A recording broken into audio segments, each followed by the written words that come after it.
Chapter 181 I Have a Dream. With the death of Lord Inoue, Toruya Yamagami, who was already prepared, directly sent troops to the western forces of Kawashimo Castle. With the help of Chiharu Hagoromo, Toruya Yamagami's army quickly captured Kawashimo Castle. At the same time, after a day of stabilization, the army dispersed to take control of the towns and villages under Kawashimo Castle's jurisdiction. At this point, Chiharu Hagoromo's plan was finally complete. His clansman, Tadasu Hagoromo, who was Toruya Yamagami, successfully replaced Lord Tanaka and became the new lord of Yomori Castle, while also capturing the western territory of Lord Inoue. Because Yomori Castle's actions were so swift, most of the other lords in the surrounding area hadn't even reacted before Toruya Yamagami had successfully taken control of Lord Inoue's territory. Furthermore, since both Toruya Yamagami and Lord Inoue were sons-in-law of Lord Tanaka, they were related, and other lords had no reason to interfere. Therefore, the matter of Toruya Yamagami taking over Lord Inoue's forces concluded just like that. As long as Toruya Yamagami fully assimilated the forces of Kawashimo Castle after some time, then he would become one of the more powerful lords in the northern land of fire. Time flew by. More than half a year passed in a flash. After the plan was completed, Masakata Hagoromo and Toruya Yamagami said their goodbyes, and then Masakata returned to the Hagoromo clan's territory, while Chiharu Hagoromo stayed behind to prevent any unexpected incidents from occurring on Toruya Yamagami's side. Now, more than half a year later, Toruya Yamagami's position as lord had been thoroughly solidified, and the former territories of Yomori Castle and Kawashimo Castle had truly been integrated into a single force. By my reckoning, it should be time. Chiharu Hagoromo sat in the courtyard, sipping tea and lost in thought. Just then, a servant walked into the courtyard. "Lord, the ninja from the Hagoromo clan you hired have arrived." Toruya Yamagami nodded. "Please show them in." Chiharu Hagoromo also looked up at the entrance. They had finally arrived. A short while later, the servant led 4 ninja from the Hagoromo clan inside. "You may leave first." Toruya Yamagami waved his hand at the servant. Upon receiving the order, the servant bowed and then exited the courtyard. Young clan head, Taro Hagoromo greeted Chiharu Hagoromo cheerfully. Then, he took out a scroll and walked over to Toruya Yamagami. "Lord Yamagami, this is the mission scroll. Your upcoming guard duty will be handled by me, as well as 1 Jonin and 2 Chunin from the Hagoromo clan." Taro Hagoromo did not know Toruya Yamagami's true identity, so he still treated Toruya Yamagami as he would any other lord. At the same time, he was somewhat curious in his heart. Just how afraid of death was this Lord Yamagami, to spend so much money to hire a top-tier elite Jonin, as well as 1 Jonin and 2 Chunin, to protect himself? One must know that although there had been lords who hired top-tier elite Jonin to protect themselves in the past, that was only for short-term protection. For a lord like Yamagami who signed an employment contract for several years at once, he had simply never heard of it. This Lord Yamagami truly didn't treat money as money, he was truly extravagant. Furthermore, what puzzled him the most was why the young clan head had specifically requested him to take on this mission. It truly made no sense. Upon seeing the scroll, Toruya Yamagami symbolically took it and examined it. At the same time, Chiharu Hagoromo also looked at his 3 clansmen. "You 3, begin your mission. Be vigilant and do not let anyone approach this courtyard." "Yes, young clan head." As soon as he spoke, the 3 Hagoromo ninja instantly vanished, hiding outside the courtyard. "Let's go, inside the house." Chiharu Hagoromo put down his teacup and stood up, walking towards the door. "Yes, young clan head." Toruya Yamagami and Taro Hagoromo spoke simultaneously. Immediately after, Taro Hagoromo looked at Toruya Yamagami with a bewildered expression. "What the hell? It's one thing for me to call him young clan head, but why does Lord Yamagami also call the young clan head, young clan head?" Full of questions, the 2 followed Chiharu Hagoromo into the house and sat down. "Uncle Taro, let me introduce you. Lord Yamagami. His full name is Toruya Yamagami, and his real name is Tadasu Hagoromo." Chiharu Hagoromo looked at Taro Hagoromo with a smile. "Oh." Taro Hagoromo nodded, then his eyes instantly widened. "Nani?" Tadasu Hagoromo. "Hagoromo, this joke isn't funny at all." Chiharu Hagoromo explained. Tadasu Hagoromo, the eldest son of the second elder, is also an ordinary person. The second elder and I disappeared together for a period more than half a year ago.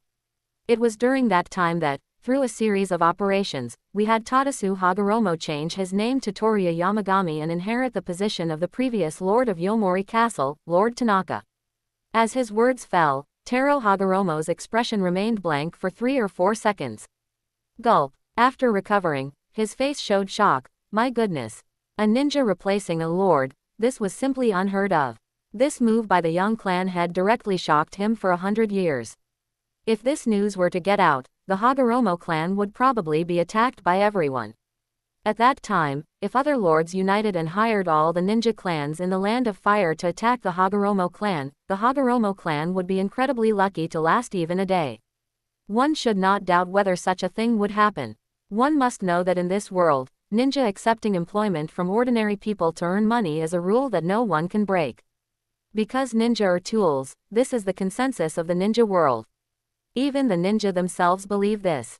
Even if a few ninja have different ideas, it will not affect the mainstream perception of this world. Therefore, if the news of the Hagoromo clan replacing a lord were to spread, it would truly suffer a devastating catastrophe. Seeing Taro Hagoromo still in a state of shock, Chiharu Hagoromo shook his head helplessly. All right, Uncle Taro, is it really necessary to be so shocked?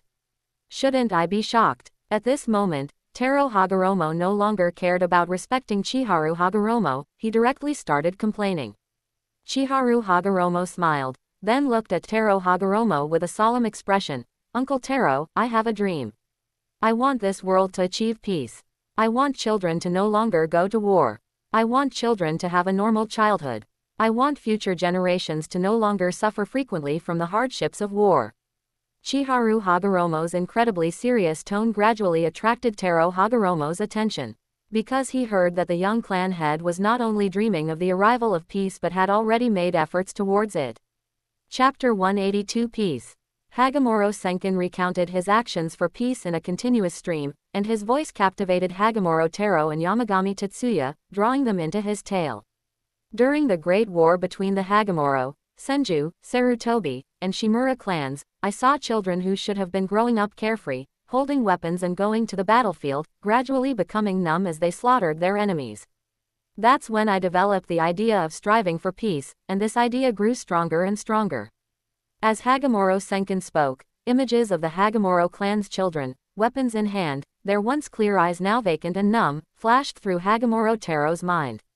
Such a scene made his heart ache. Although Yamagami Tetsuya had never been to the battlefield, he had seen children from his clan who had returned to the clan grounds, scarred and disabled by war. Some children, not even 10 years old, were left permanently disabled because of the war. Hagomoro Senkin's voice continued. From then on, I trained diligently, because I knew that only by becoming strong myself would I have the right to speak of peace. Hagomoro Taro recalled the revenge battle that annihilated the Shimura clan and attacked the Sarutobi clan. The young clan head's ice release, like a natural disaster, was already enough to place the young clan head among the top powerhouses of the Sengoku period. It wasn't until recently that I clearly understood how I should strive for peace, and so I put my plans into action. First, I went to the Hyuga clan and the Kagaya clan, and forged a deep friendship with their young clan heads. They also agreed with my ideas about peace. As long as the three of us become our respective clan heads, then the alliance of the Hagomoro, Hyuga, and Kagaya will be just around the corner. At the same time, I also understood that an alliance solely among ninja could not achieve true peace, so I also made plans for ordinary people. The current result is as you see. Hagomoro Ki, who is Yamagami Tetsuya, has already become one of the powerful daimyo in the northern land of fire. Furthermore, more than half a year ago, I also befriended the young clan head of the Hitaki clan, Hitaki Saya. I believe that in the near future, the Hitaki clan will also become one of our aides in striving for peace. Therefore, up to this point, my exploration of peace has taken shape, and this plan for peace will be realized step by step as time passes. I believe that in the near future, peace will surely be born in our hands. When Hagomoro Senkin finished speaking, Hagomoro Taro and Yamagami Tetsuya were unable to calm down for a long time. The young clan head's words about peace and his efforts for peace truly shocked them. uniting the 3 top-tier ninja clans of the Land of Fire, and even planning for a powerful clan like the Hokage. In addition, a powerful daimyo in the northern Land of Fire had also become one of the Hagomoro clan's own people. In just a few short years, the young clan head had unknowingly accomplished so many things. This was truly astonishing. After a long while, the two finally recovered from Hagomoro Senkin's words. Young clan head, you will surely become an incredibly great person in the future. Hagomoro Taro clenched his fists, his eyes filled with admiration. Yamagami Tetsuya was even more excited. Young clan head, for your dream, for the coming of peace, your subordinate will not hesitate to die. Young clan head, me too. Hagomoro Taro looked at Hagomoro Senkin with a determined expression. Looking at the two who had expressed their resolve, Hagomoro Senkin took a deep breath. Phew tilde, if we work together, peace will no longer be an unattainable fantasy. The two nodded solemnly. Then, Hagomoro Senkin looked at Hagomoro Taro and said, Uncle Taro, you must also know the importance of Yamagami Tetsuya to peace, so, in the next few years, please make sure to protect Tetsuya's safety. Don't worry, young clan head, as long as I'm alive, Tetsuya will absolutely not be in any danger. Hagomoro Taro's eyes were firm, and he even stood up directly to make a vow. At the same time, he also remembered the name Hagomoro Ki. A few years ago, Hagomoro Masakata broke through to the clan head level and was promoted to elder of the Hagomoro clan. He had met Hagomoro Ki once, and hadn't seen him since. Later, he heard that because Hagomoro Ki had no ninja talent, Hagomoro Masakata sent him to manage the clan's down feather business. After that, Hagomoro Taro never heard the name Hagomoro Ki again. And now, they met again, and the other person had actually become a daimyo. This truly showed how unpredictable life was. Seeing Hagomoro Taro say this, Hagomoro Senkin nodded. Among the ninja in the clan, besides Uncle Masakata, you, Uncle Taro, are the one who makes me feel most at ease. If anything unexpected happens in the future, please make sure to take Tetsuya and leave at the first opportunity. After all, although the position of daimyo is important, it is far less important than your lives. Peace is meant for the clan members to enjoy.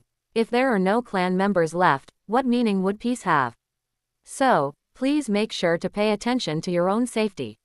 Young clan head. Their eyes shimmered with emotion. For the young clan head's great cause of peace, even if they were to be crushed to dust, what was there to fear? Furthermore, up to this point, Tetsuya's true identity is only known to the three of us and the second elder. Even the 3 clan members outside were carefully selected by Uncle Masakata and have never met Hagomoro Ki in person. Therefore, to prevent Tetsuya's identity from being exposed, you must be careful not to let Tetsuya come into contact with other Hagomoro clan members, understood?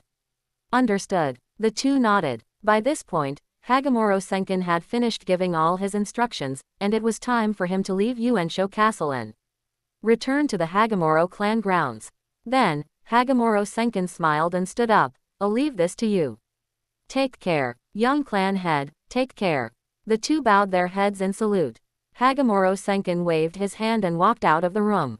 Hagomoro Taro and Yamagami Tetsuya knew that it was not appropriate for them to leave the city to see the young clan head off, so they could only watch his retreating figure disappear into the daimyo's mansion. From now on, this place will be our responsibility. Let us work together for the young clan head's dream of peace. After Hagomoro Senkin left, Hagomoro Taro couldn't help but exclaim, and Yamagami Tetsuya nodded, let's strive together.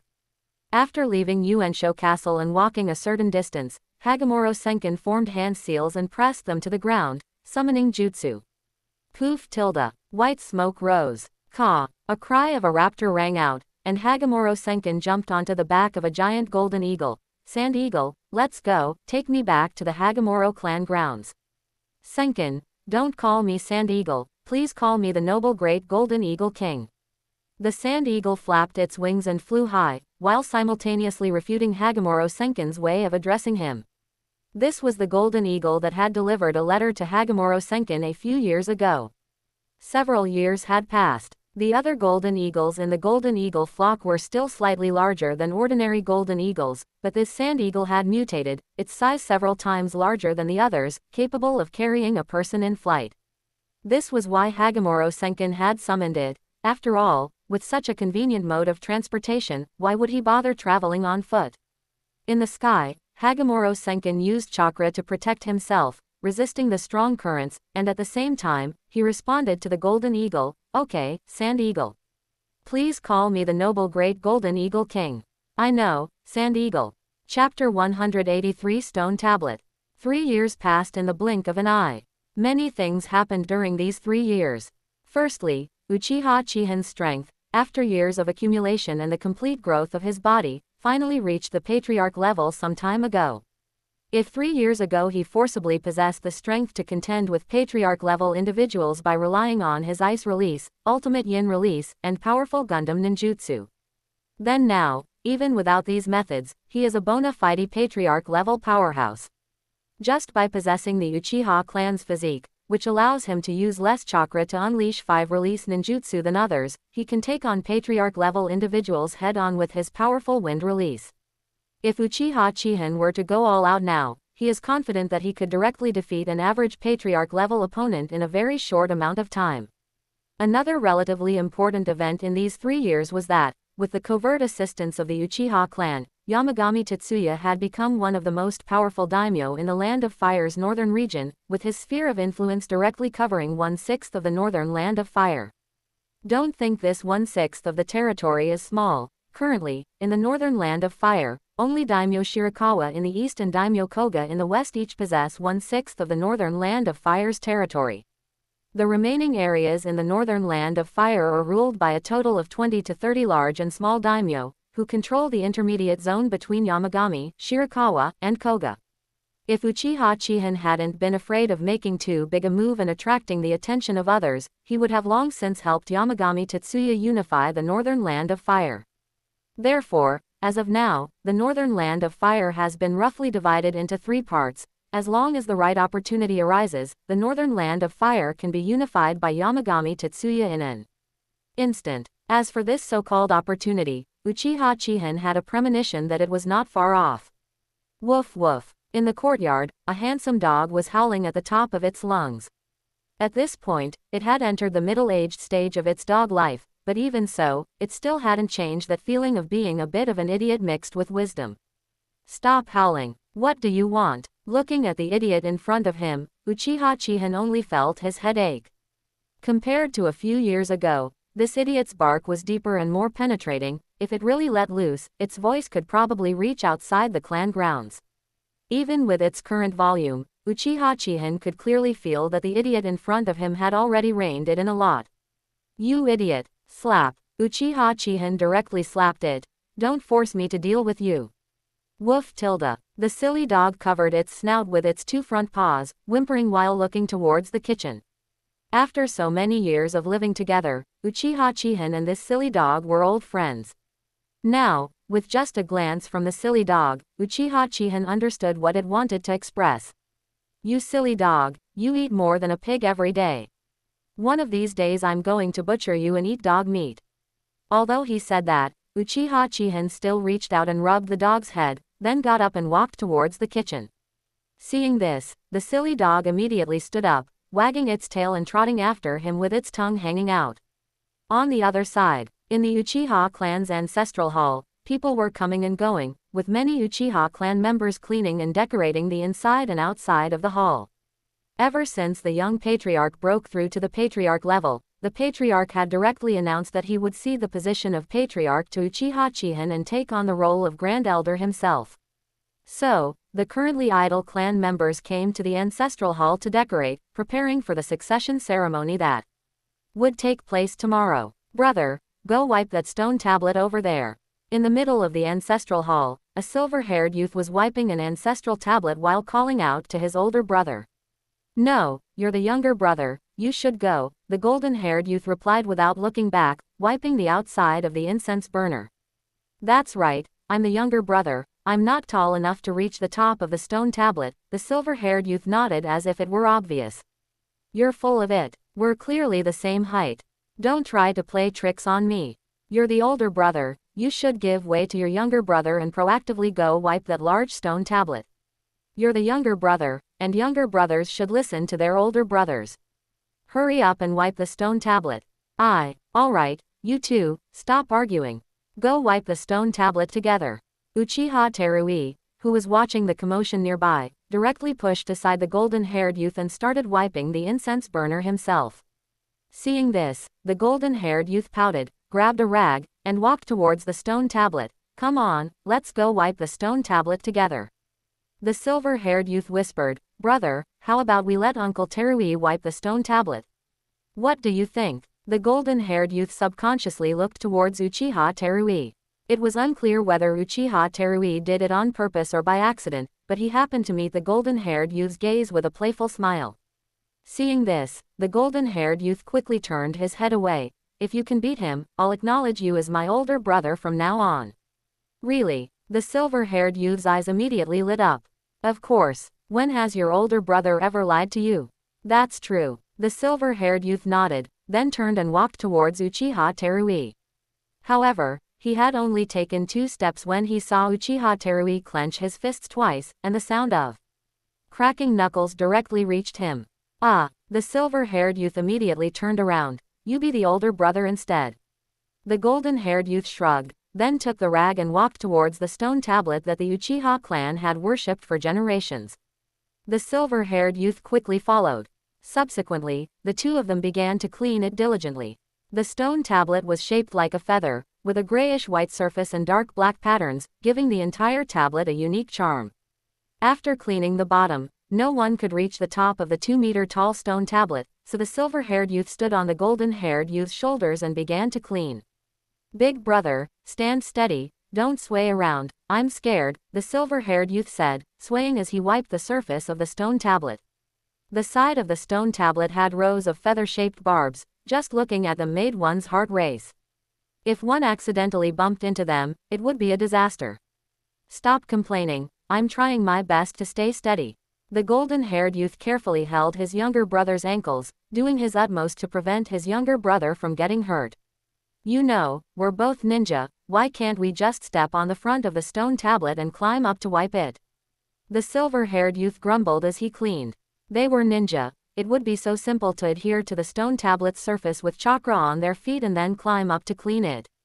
Yet, the other uncles in the clan wouldn't let them do that, which was truly baffling. The golden-haired youth below couldn't help but retort, Idiot, do you want to disrespect our ancestors? Chapter 184 Altar.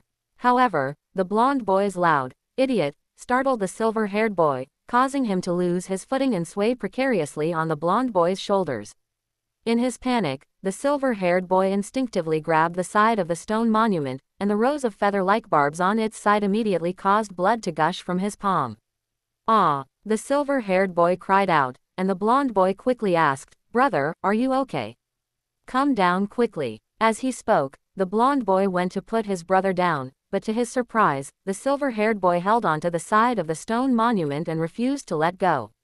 Seeing this, the blonde boy was anxious, Brother, let go quickly. I can't, my hand seems to be stuck, I can't pull it away. The silver-haired boy also became anxious. At this moment, the dark patterns on the stone monument suddenly glowed, and then a Uzumaki-shaped hole appeared where the silver-haired boy's hand was pressed, and the suction from within continuously pulled the silver-haired boy inwards. Seeing his brother's entire arm already sucked into the stone monument, the anxious blonde boy quickly grabbed his brother's ankle, trying to pull him out. Brother, save me. Brother, don't be afraid. The commotion from the stone monument also attracted Hagoromo Teruiwa's attention. After seeing the strange situation with the stone monument, he quickly used the body flicker technique to get in front of it. However, at this moment, the stone monument's Uzumaki suddenly increased its suction, and as soon as he approached, the stone monument directly swallowed the gold and silver brothers. Hagoromo Teruiwa quickly reached out to save them, but only managed to grab the blonde boy's right foot, and then the two brothers disappeared into the stone monument. Looking at the shoe in his hand, and then at the stone monument that had returned to normal, Hagoromo Teruiwa was instantly stunned. What is going on? Has the stone monument come to life? After realizing what happened, Hagoromo Teruiwa immediately touched the surface of the stone monument with a look of surprise and doubt, hoping to find a mechanism to release the gold and silver brothers. Unfortunately, he searched the stone monument from top to bottom, but it still showed no reaction. At this time, other clan members who were cleaning and arranging the ancestral hall also gathered around. What's going on with this stone monument? I don't know. It's said that this stone monument has been enshrined in the ancestral hall since the clan was established. I've never heard of it eating people. Could it be that someone tampered with the stone monument? This is something left by our ancestors, who would dare to mess with it. Perhaps it was someone from an outside clan. Are you crazy? Outsiders coming to Hagoromo can only go to the mission hall to post missions. Who would have the chance to come to the ancestral hall here? Seeing the clan members arguing back and forth, Hagoromo Teruiwa immediately shouted, "Stop arguing. Watch the stone monument, and no one is allowed to touch it. I'll go find the clan head and the elders." After speaking, Hagoromo Teruiwa instantly used the body flicker technique to leave. The other clan members, seeing this, also moved 3 meters away from the stone monument, directly surrounding it. Ignoring the outside. At this moment, the 2 gold and silver brothers, who had been sucked into the stone monument, were looking around their surroundings with blank expressions. This place was like an independent space, with everything around them a hazy white, making it impossible to distinguish directions. "Brother, how is your hand?" The blonde boy worriedly held his brother's right hand, only to see that his palm was covered in blood, and even the wound was indistinguishable. The blonde boy's words brought the dazed silver-haired boy back to his senses. "Huh. Oh, brother, I'm fine now." His brother's words made the blonde boy breathe a sigh of relief. He then quickly tore a strip of cloth from his clothes and bandaged his brother's wound. The silver-haired boy looked down at his bandaged right hand, but unexpectedly noticed that one of the blonde boy's feet was bare. "Brother, where's your shoe?" The blonde boy, having finished bandaging, was stunned. "That's right, where's my shoe? Which scoundrel stole my shoe? Ha ha ha ha ha." Looking at his furious brother, the silver-haired boy couldn't help but burst out laughing. Seeing his brother like this, the blonde boy's face immediately turned helpless. "You're laughing so happily even though I lost my shoe. I really doted on you for nothing. Alright, stop laughing. Let's figure out how to get out of here." "Oh, okay." The silver-haired boy grinned and responded, and then the 2 brothers began to explore this vast white world. After an unknown amount of time, the 2 brothers' legs were weak from walking, and their throats were so dry they felt like they were smoking. Yet, no matter what, they couldn't find a way out. The surroundings were still a vast expanse of white, making them wonder if they had been walking in circles.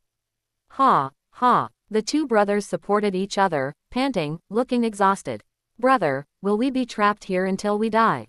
The silver-haired boy looked ahead with blurry eyes. After walking for such a long time without anything to eat or drink, he felt like he was about to die. Gold, suddenly feeling his brother's footsteps stop and receiving no response, the silver-haired boy called out the blonde boy's name. "Brother, look quickly, is there something ahead?" The blonde boy's voice suddenly rang out. The silver-haired boy tried to open his blurry eyes and looked forward. "It seems, there's a person. Let's go, let's hurry over." After receiving his brother's confirmation, a surge of strength instantly erupted from the blonde boy, and he pulled the silver-haired boy forward and ran. After walking for a while, the 2 brothers arrived at the center of the white world. It was a structure resembling a matsuri, with a statue of an old man on top. Below the statue were 5 peculiar items. They were a half-person tall orange jar, a red and white feathered fan, a slightly larger gourd, a wide-bladed silver weapon, and a pile of ropes. "Ah, I thought there was finally someone, but it's just a statue." The silver-haired boy immediately slumped to the ground in despair. Seeing this, the blonde boy pulled his brother up. "Come with me and take a look. Maybe the way to leave here is on the statue." Soon, the downcast silver-haired boy was pulled onto the matsuri by his brother. After bypassing the 5 peculiar items, the blonde boy said, "Perhaps this statue has some connection to the stone monument. Hurry and look." As he spoke, the blonde boy began to touch the statue. The silver-haired boy, seeing this, also forced himself to stay alert and randomly touched the statue. However, just as both brothers' hands simultaneously touched the statue, a powerful force instantly restrained them. Chapter 185: The Birth of the Golden Horn and the Silver Horn. Inside a vast, white space, the gold and silver brothers had their eyes closed, their palms pressed against a statue. Powerful chakra continuously poured into their bodies. At this moment, they had long lost consciousness, completely unaware of everything happening outside. As chakra infused their bodies, the statue slowly opened its eyes, and an inexplicable voice emerged from its mouth. My descendants, it seems better than I expected. The voice contained no emotion whatsoever. After it faded, the bodies of the gold and silver brothers also began to change.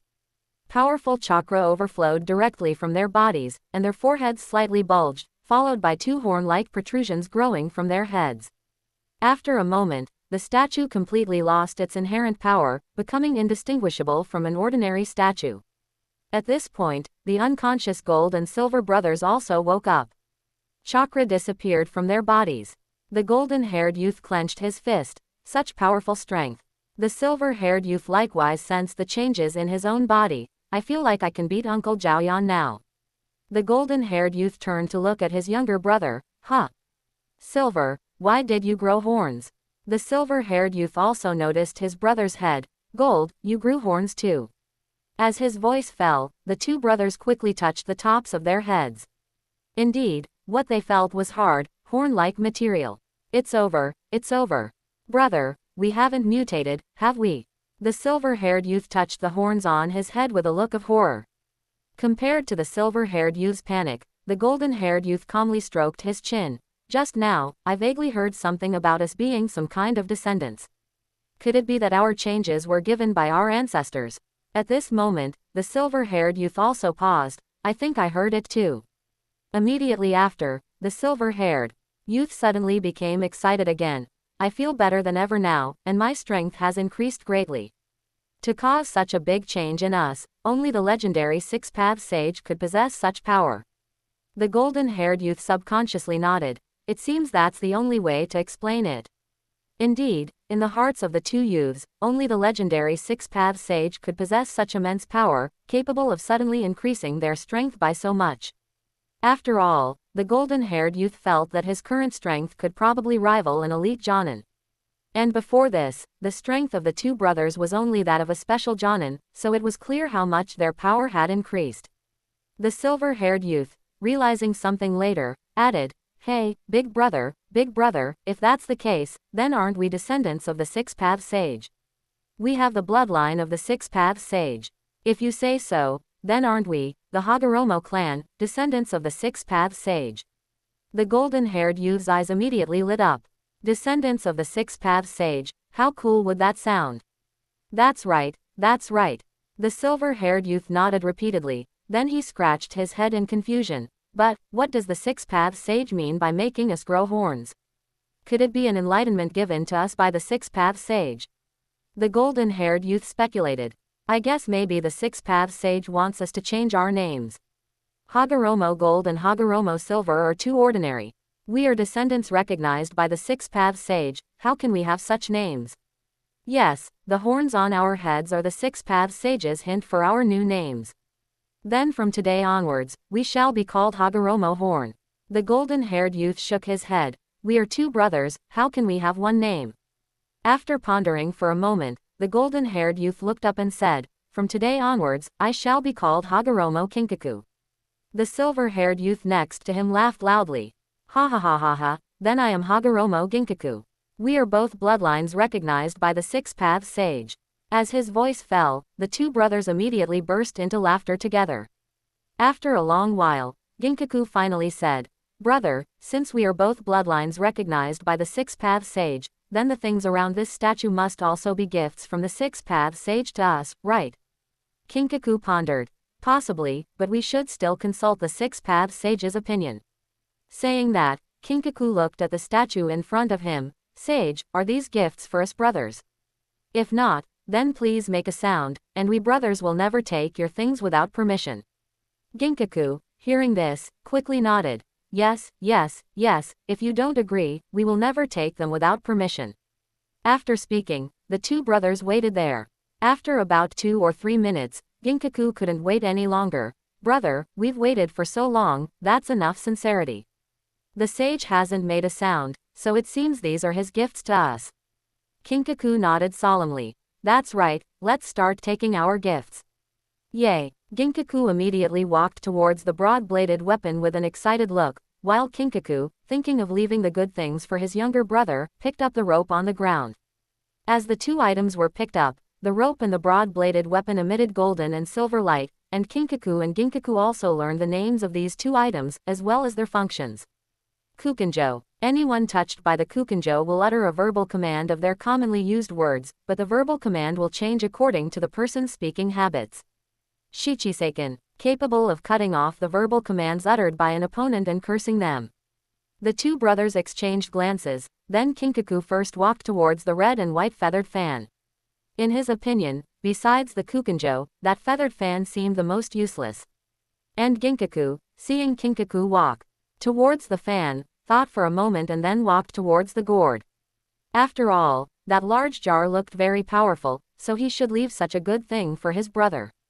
Subsequently, the two brothers, having made their choices, once again learned the names and functions of the two items. Bashozen. A weapon that can ignore its user's chakra nature and simultaneously release ninjutsu of the 5 basic nature transformations: fire, water, lightning, wind, and earth. The Hagoromo clan could already use the 5-element ninjutsu with less chakra than ordinary ninja, and Kinkaku's physique had been enhanced, so it could be said that the Bashozen directly became Kinkaku's exclusive weapon. Benihisago. People whose verbal commands are recorded on the Shichiseiken, as long as they say a keyword, or remain silent for a long time, or say something with a pronunciation similar to the keyword, will be sucked into the gourd and sealed. Chapter 186 Space Vortex. On the altar, Gold and Silver brothers each held a 6-path sage tool. Immediately after, the two brothers walked to the last large jar. Silverhorn. This last jar is for you to use, Goldhorn said. Silverhorn shook his head. Brother, I already have the crimson gourd and the 7-star sword. I don't have an extra hand to hold this jar. Your rope of gold is wrapped around your arm, so you should take this jar. No, you take it. Brother, you take it. Quote. Leaving aside the Gold and Silver brothers in the alternate dimension. After the incident in the ancestral hall, the clan head, the first elder, and the second elder were quickly invited over by Hagoromo Teruaki. In addition, even the parents of Goldhorn and Silverhorn, and the young clan head Hagoromo Chiharu, were also summoned. This stone tablet has been worshipped by our clan for generations, and we've never found anything unusual about it. Have you noticed anything strange? Clan head Hagoromo Ryuzen studied the stone tablet for a long time but still found nothing out of the ordinary, so he could only frown and ask the two elders beside him. Hagoromo Ryaku and Hagoromo Masakata shook their heads and remained silent. The clan head's strength was the greatest among them, and he knew the most clan secrets. Now, even the clan head hadn't found anything unusual, so how could they possibly discover anything? Seeing this, clan head Hagoromo Ryuzen shook his head helplessly. It's a pity that the former first elder Ryuzen passed away many years ago. Otherwise, if he were still here, we might have been able to learn something. The parents of Goldhorn and Silverhorn, standing on the periphery, had not said a word since arriving at the ancestral hall. After all, they were just ordinary jonin. Now, even the clan head had no clue about the situation. What could they do? Therefore, the two of them could only silently pray in their hearts, hoping that their two children would be safe and sound. Seeing this, Hagoromo Chiharu stepped forward. Let me take a look. Little Gold and Little Silver were important to him, the most outstanding juniors of the next generation of the Hagoromo clan. No accidents could happen to them now. All right then, you take a look. Clan head Hagoromo Ryuzen stepped back 2 paces, yielding his position. Second elder Hagoromo Masakata also silently retreated behind Hagoromo Chiharu. Seeing that both the clan head and the second elder stood behind Hagoromo Chiharu, first elder Hagoromo Ryaku was instantly stunned. After he reacted, he hesitated for a moment, then also stood behind Hagoromo Chiharu. After all, Hagoromo Chiharu was going to inherit the position of clan head tomorrow, and it seemed that second elder Hagoromo Masakata was very convinced by the young clan head. The current clan head was also Hagoromo Chiharu's father, so why should he appear so out of place? For now, he would just consider Hagoromo Chiharu as the clan head already. After everyone had moved aside, Hagoromo Chiharu stepped forward and reached out to touch the stone tablet. However, with this touch, he discovered something unusual. Strange. Hagoromo Chiharu muttered with a frown. He actually felt spatial power within this stone tablet, but he had touched this old stone before and hadn't found anything unusual at that time. Why would spatial power appear inside this stone tablet now? Could it be that this stone tablet was previously sealed, and the spatial power didn't leak out? And just now, Little Gold and Little Silver, by a fortunate coincidence, activated this stone tablet, allowing him to detect the spatial power within it. What's wrong? Did you find anything unusual? Seeing Hagoromo Chiharu's reaction, clan head Hagoromo Ryuzen couldn't help but ask. Hagoromo Chiharu shook his head. Let me look again. After saying that, he closed his eyes and carefully sensed the spatial power contained within the stone tablet. Seeing this, the other people standing in the ancestral hall also quieted down, afraid that they might affect the young clan head's rescue efforts. Slowly, as Hagoromo Chiharu calmly sensed, he gradually discovered that a separate space was hidden within this stone tablet. If nothing went wrong, Little Gold and Little Silver should be in this space. Subsequently, Hagoromo Chiharu began to use the spatial power he controlled to try and open this separate space within the stone tablet. Under the circulation of Hagoromo Chiharu's chakra, a spatial Uzumaki gradually appeared on the stone tablet. Hey, it appeared. It appeared. The Gold and Silver brothers were swallowed by this Uzumaki back then. Watching the appearance of the spatial Uzumaki, Hagoromo Teruaki immediately shouted excitedly. Even the parents of Goldhorn and Silverhorn next to him were equally excited, looking at the spatial Uzumaki with anticipation. Quiet down. Hagoromo Teruaki, who was excitedly shouting, was suddenly slapped on the back of his head by the first elder, who had flashed over. Hagoromo Teruaki. This old man is really bad. Brother, you still take this. Hey, what is this? Suddenly, a voice came from within the spatial Uzumaki. Immediately after, the spatial Uzumaki instantly enlarged, and a figure abruptly fell out of the Uzumaki. Immediately after, another figure appeared, accompanied by a half-human tall pottery jar and a statue. Ouch! Silverhorn, who had fallen on his backside, cried out in pain.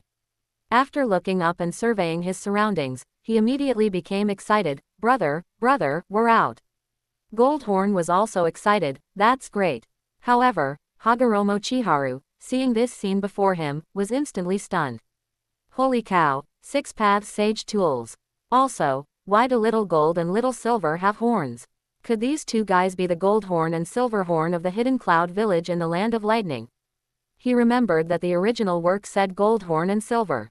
Horn possessed the bloodline of the 6 paths sage, but it never said these two guys were from the Hagoromo clan. Uncle Chiharu, look what we found.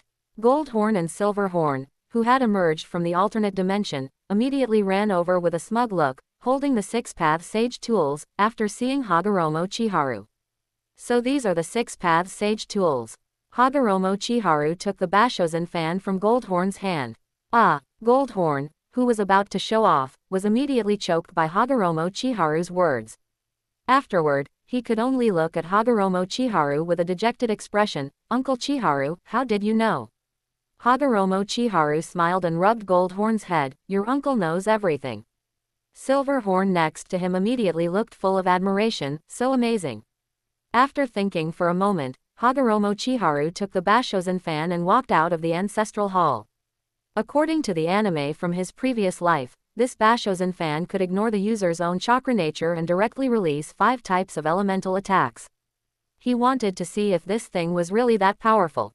The other clan members, seeing the young clan head walk out with the red and white feathered fan, also followed him.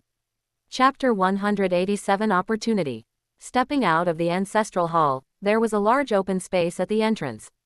As Hagoromo Chihana walked out, an ice wall appeared at the edge of the open space. What is the young clan head doing? Yeah, why did the young clan head create an ice wall? Is it too hot and he wants to cool down? Stay away from me. Why, I'm afraid idiocy is contagious. I % an amp. At this moment, Hagoromo Chihana's steps also stopped. Facing the ice wall, he used chakra to wield the Bashozen, and vigorously fanned it towards the ice wall. Whoosh tilde. 5 elemental attacks flew out from the Bashozen, instantly striking towards the ice wall. However, seeing the 5 elemental attacks extinguish before even reaching the ice wall, Hagoromo Chihana was instantly dumbfounded. Quote. Is this really a six-path sage tool? This power, it must be a joke. The ninjutsu cast by my 6-year-old neighbor has more power than this. Hagoromo Chihana now seriously suspected that this six-path sage tool was a fake. One must know that during the Fourth Great Ninja War, among the Konoha 12, Tenten, who had no bloodline advantage, was able to release powerful 5-element attacks with the Bashozen after picking it up. And now, he himself possessed the strength of a clan leader, yet the attacks released using this so-called six-path sage tool had power that was practically a joke. If this wasn't fake, what was it? At this time, the surrounding clan members who were watching were also bewildered by the young clan head's actions. Young clan head, what exactly is he doing? Just as the air quieted down, Kinkaku ran towards Hagoromo Chihana. Uncle Chihana, these six-path sage tools can only be used by me and Ginkaku. Ginkaku, when did you two change your names? Hagoromo Chihana looked at them with some curiosity. He remembered that when he saw these two little brats yesterday, they were still called Hagoromo-kin and Hagoromo-jin. How did they change their names? After just one day, Kinkaku instantly became excited when he heard Hagoromo Chihana's question. Uncle Chihana, the six-path sage told us to change them. See the horns on our heads. This is the six-path sage's revelation to us. Six-path sage. Hagoromo Chihana was instantly startled. These two little brats met the hidden old man, the six-path sage. Ginkaku nodded excitedly. Yes, that statue, he is the six-path sage. Hagoromo Chihana looked in the direction Ginkaku was pointing. Oh, you mean that one? That's not the six-path sage. The six-path sage doesn't look like that. He's very likely our ancestor. That statue indeed didn't resemble the six-path sage. Hagoromo Chihana had seen the six-path sage in anime and manga before, so he wouldn't mistake it. Furthermore, even if that statue really was the six-path sage, he would still have to make sure it wasn't the six-path sage. After all, in the ninja world, being too ostentatious was not a good thing. At this time, the Senju and Uchiha were the two strongest clans in the ninja world. If the Hagoromo clan spread the word that they were descendants of the six-path sage, wouldn't these two clans attack the Hagoromo clan? Therefore, any news of being a descendant of the six-path sage, he had to suppress it. For the current Hagoromo clan, quietly making a fortune was the right way. Kinkaku and Ginkaku had no idea what Hagoromo Chihana was thinking at this moment. When they heard that the statue was not the six-path sage, they immediately became dejected. We thought we were descendants recognized by the six-path sage. How disappointing, Ginkaku pouted. Kinkaku also looked at the Bashozen in Hagoromo Chihana's hand. Then this isn't a six-path sage tool either, is it? Hagoromo Chihana ruffled their heads. Who knows? But, you just said that only you two brothers can use this thing. What's going on? Kinkaku had lost his excitement. He took the Bashozen and said, it seems they have recognized us. Brothers as their masters. Only we brothers can unleash their true power. Then you demonstrate. Hagoromo Chihana pointed at the ice wall. Kinkaku nodded, then took the Bashozen, injected chakra, and fanned it forward fiercely. Ha! In an instant, the powers of wind, fire, lightning, water, and earth surged out. They intertwined, as if mutually enhancing each other, and their power grew stronger and stronger. Rumble. The powerful force instantly destroyed the ice wall, and even the large tree behind the ice wall was blown to pieces. This. So strong. This power is comparable to an A-ranked ninjutsu, isn't it? Looking at the slightly panting Kinkaku, all the surrounding clan members couldn't help but start discussing. Facing this situation, Hagoromo Chihana didn't speak, but instead frowned in thought. One thing he could be certain of was that in the original work, the six-path sage tools definitely did not recognize Kinkaku and Ginkaku as their masters. Moreover, when Kinkaku used the Bashozen, there wouldn't be a situation where the 5 elemental attacks intertwined, mutually enhancing each other, and the ninjutsu's power grew stronger and stronger. Therefore, the current situation definitely meant that something different from the original work had happened. Thinking of this, Hagoromo Chihana looked at the two brothers and asked, did anything strange happen to you in that space? Everything was strange, Ginkaku replied with a serious face. Hagoromo Chihana, tell me everything that happened after you entered that space, Hagoromo Chihana said helplessly. Subsequently, Kinkaku and Ginkaku described what they had seen and heard after entering the alternate dimension, one after another. As they spoke, Ginkaku suddenly added proudly, "Oh, and our ancestor also said that our talent is better than he expected." "Wait a minute," Hagoromo Chihana interrupted him. "Are you sure?" "Sure, the horns on our heads are proof," Ginkaku said, reaching up to touch the horns on his head. Hagoromo Chihana's mouth twitched twice. He seemed to understand what was going on. If what Ginkaku said was true, then according to fantasy shoujo novels, these two might have stolen someone else's opportunity. Only this could explain why these two brothers were stronger in all aspects than Kinkaku and Ginkaku in the original work. He just didn't know whose opportunity these two stole, but what was certain was that the person whose opportunity was stolen definitely belonged to the Hagoromo clan, and their status was not low. He still vaguely remembered that during the Great War with the three Senju clans, Hagoromo Ryuzen had arranged for their younger generation to retreat to the Land of Lightning and the Land of Water overnight. However, Hagoromo Chihana knew at the time that Hagoromo Masakata was about to break through to the clan leader level, and their Hagoromo clan would not be annihilated, so he didn't retreat. Now that he thought about it, the younger generation of the Hagoromo clan in the original work probably went into exile in the Land of Lightning and the Land of Water at that time. And this steel was probably taken to the Land of Lightning by some clan member, which is why Kinkaku and Ginkaku, as well as the six-path sage tools, came into being. However, it was truly unclear who stole whose opportunity in all of this. After all, the current Kinkaku and Ginkaku were clearly stronger than their counterparts in the original work, and they seemed to be the true masters of the six-path sage tools. Therefore, in this situation, Hagoromo Chihana could only lament the unpredictable nature of fate. Chapter 188 A New Era. Uncle Kyonin. Seeing Hagoromo Kyonin still in a daze and not speaking, Kinkaku couldn't help but tug on Hagoromo Kyonin's sleeve. Hagoromo Kyonin, who had come back to his senses, stroked their heads and said, "Ninja tools are good, but your own strength is the most important. Don't forget your own training in the future." Kinkaku and Ginkaku nodded solemnly. "Don't worry, Uncle Kyonin, we will." Hagoromo Kyonin smiled, then turned and walked towards the interior of the ancestral hall. The other clansmen quickly followed suit. Soon, everyone returned to the stone tablet. "Kinkaku, take this jar." Hagoromo Kyonin pointed to the large orange jar on the ground. When they were in the other dimension, the two brothers were still deferring to each other, but faced with Hagoromo Kyonin's command, Kinkaku couldn't refuse, so he only hesitated for a moment before going to touch the orange jar. Soon, Kinkaku learned the name and function of this ninja tool.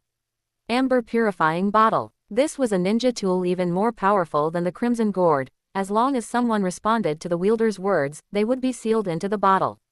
At the same time, as the amber purifying bottle was touched, the stone tablet suddenly glowed with gray and black light, then rapidly shrank, instantly becoming the size of a broadsword. Hagoromo Kyonin let out a soft exclamation, then stepped forward and grabbed the bottom of the stone tablet. Whoosh! As Hagoromo Kyonin exerted force, the stone tablet was instantly lifted, revealing the roots embedded in the ground. Seeing the appearance of the stone tablet, Hagoromo Kyonin suddenly thought of the Uchiha clan's fire release great fan. That item was originally worshipped by the Uchiha clan for generations, until Uchiha Madara became the clan leader, and only then did the fire release great fan officially become a weapon, accompanying Uchiha Madara in his battles. Now, this shrunken stone tablet is somewhat similar to the Uchiha fan. Could this thing also be used as a weapon? Kyonin, this. Seeing the situation before him, Hagoromo Longchuan looked at the stone tablet in his son's hand with some surprise. The stone tablet left by the ancestors, how did it turn into this appearance? It looks somewhat like a weapon. Hagoromo Kyonin said, "It seems this thing can be used for fighting, I just don't know how strong it is."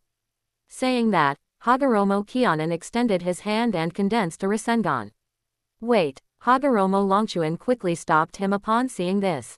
One must know that this was something left by the ancestors, how could he be so disrespectful?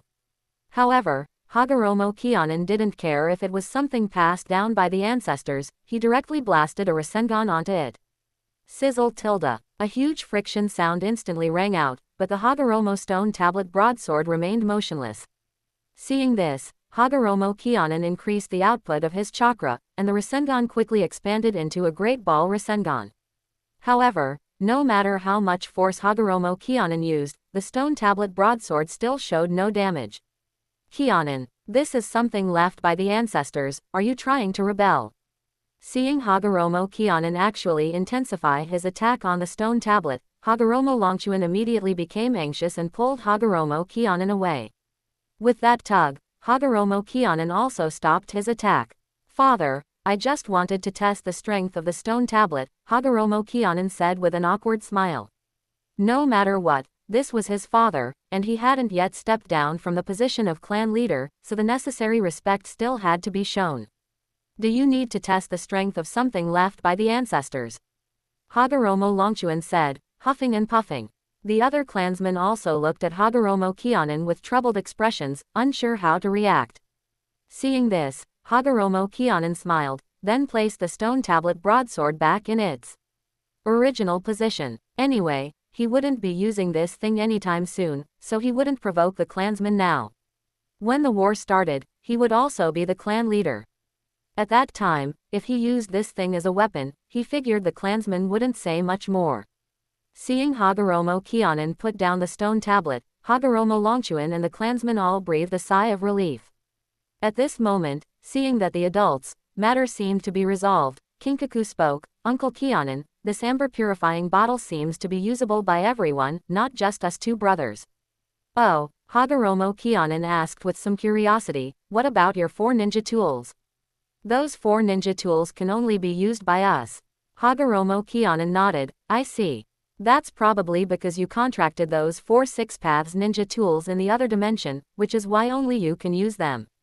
Now that you've left the other dimension, the amber purifying bottle can't form a contract with you.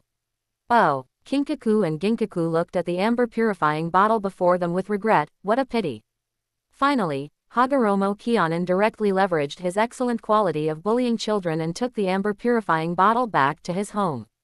Kinkaku and Ginkaku didn't say much about this, which made Hagoromo Kyonin feel a little embarrassed. And so, the matter with Kinkaku and Ginkaku concluded. Time flew by, and soon it was the next day. Today was the day Hagoromo Kyonin inherited the position of the Hagoromo clan's leader. After a series of ancient rituals and ancestor worship, Hagoromo Kyonin successfully inherited the position of clan leader. Hagoromo Kyonin's father, Hagoromo Longchuan, became the Hagoromo clan's great elder, while Hagoromo Long and Hagoromo Jungfang returned to their original positions as second elder and third elder. From then on, the Hagoromo clan officially entered the era belonging to Hagoromo Kyonin. Northeast Land of Fire. On the very day Hagoromo Kyonin assumed the position of clan leader, a figure entered the Kagaya clan. In the Kagaya clan territory, in the clan leader's study, Kagaya Kenichiro received this unexpected visitor. Uchiha 4th Elder, Uchiha Mine Valley, what brings you to my Kagaya clan? Uchiha Mine Valley said calmly, I'm here to discuss cooperation. Oh, Kagaya Kenichiro looked at the other party curiously, how so? Uchiha Mine Valley said, as you know, because of the daimyo's reasons, my Uchiha clan has started fighting with the Senju again.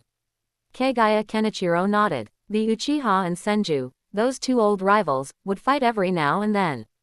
Either it was because of the daimyo's employment, or because of resource disputes, but all year round, these two clans always found various reasons to fight. To this, the many ninja clans of the Land of Fire had long grown accustomed. Chapter 189 Uchiha's Purpose. Then, Uchiha Fungu got straight to the point. This time, our two clans have truly entered a heated conflict.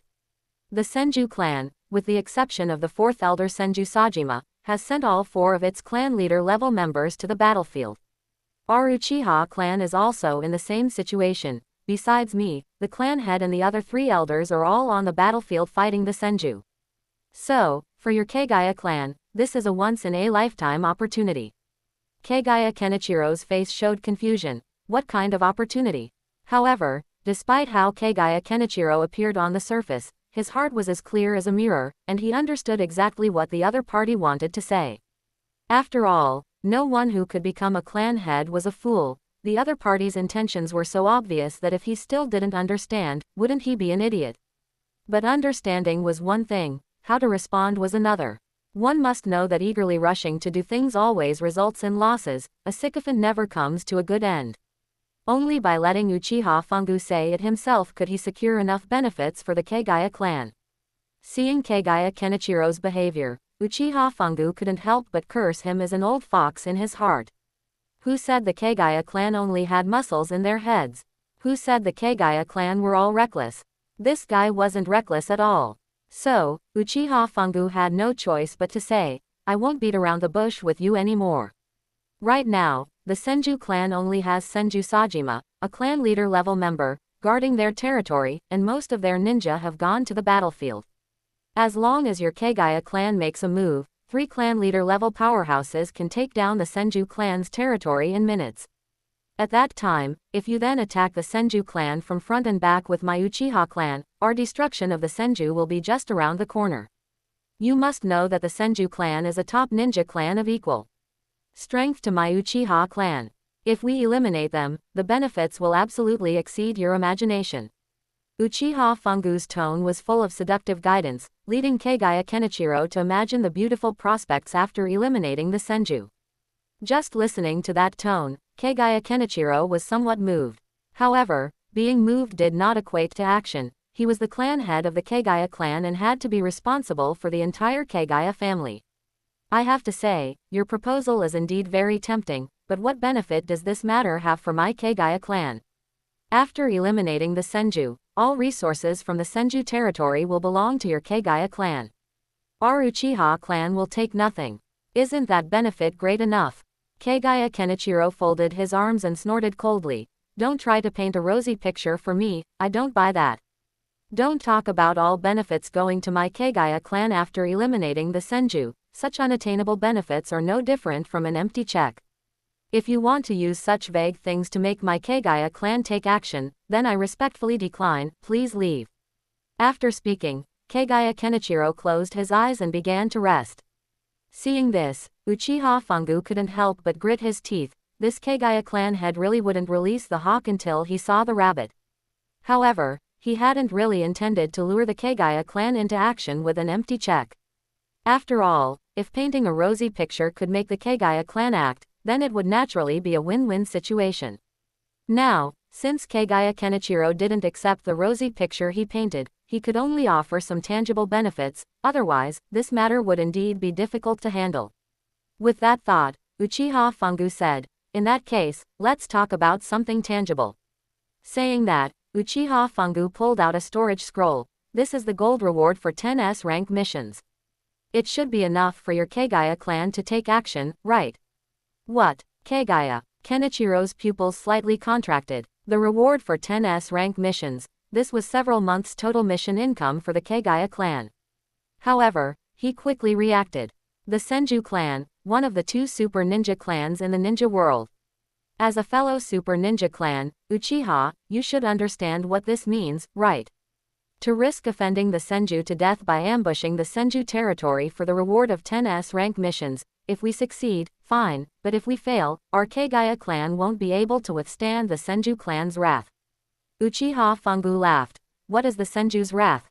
Don't forget, our Uchiha clan is also here.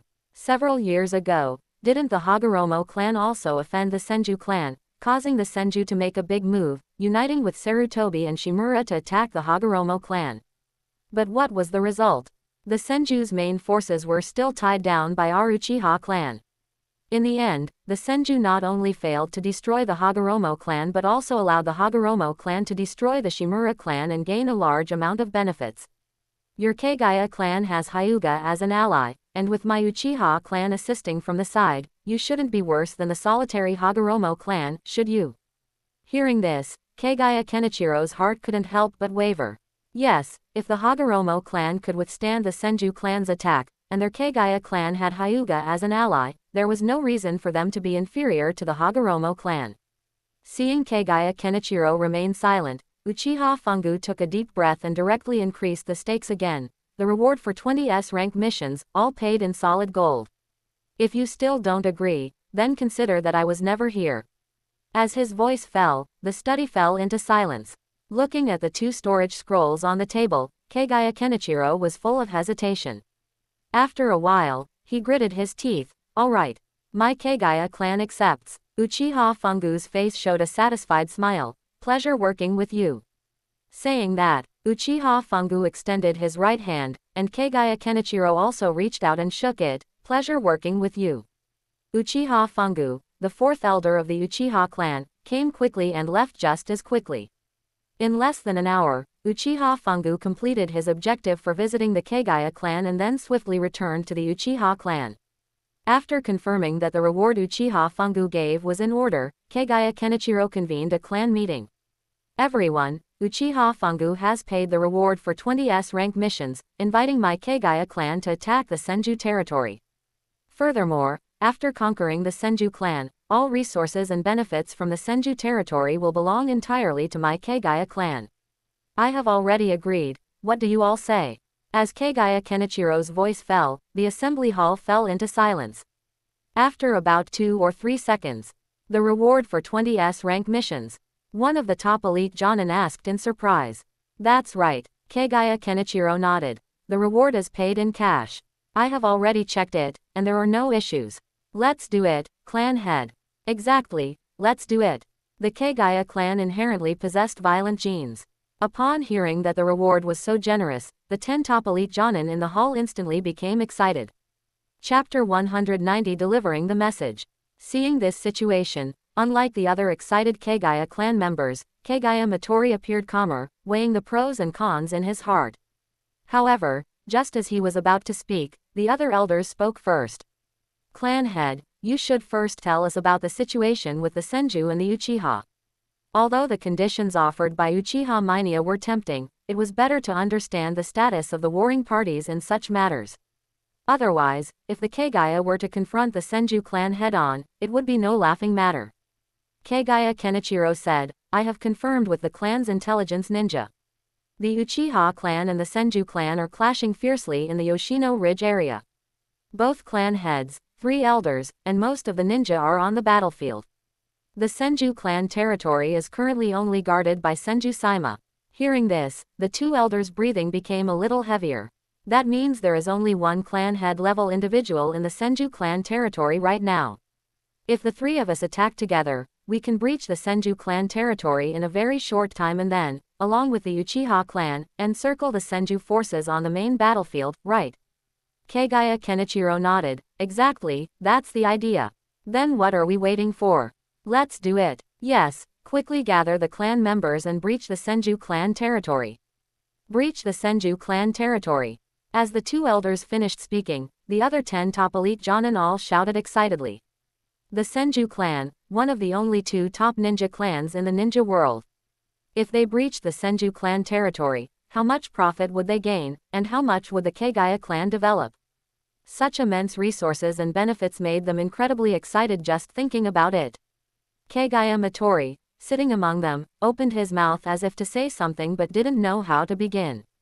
On the surface, the Senju clan territory only had 1 clan head level powerhouse. With the Kagaya clan head and 2 elders attacking together, they could basically breach the Senju clan territory within a day. Logically speaking, this should be a surefire win, but for some reason, Kagaya Matori felt an uneasy premonition in his heart. Seeing that everyone agreed to attack the Senju clan, Kagaya Kenichiro immediately gave the order. Good, Kagaya clan, heed my command. Yes, sir. Everyone immediately stood up and responded, including Kagaya Matori. The first elder is responsible for gathering the ninja, the second elder is responsible for distributing weapons and explosive tags. Tonight, we will launch a joint night raid on the Senju clan territory. Additionally, Kagaya Matori will lead the remaining clan members and guard the clan territory. His son possessed the strength of a top elite Jonin and was only a step away from entering the ranks of clan head level individuals. Therefore, he was very confident with Kagaya Matori guarding the clan territory. Yes, sir. All the clan council members responded loudly with high spirits. Only Kagaya Matori said in a flat tone, I understand, father. Seeing Kagaya Matori's seemingly low spirits, Kagaya Kenichiro thought he was unhappy because he wasn't participating in the attack on the Senju clan territory.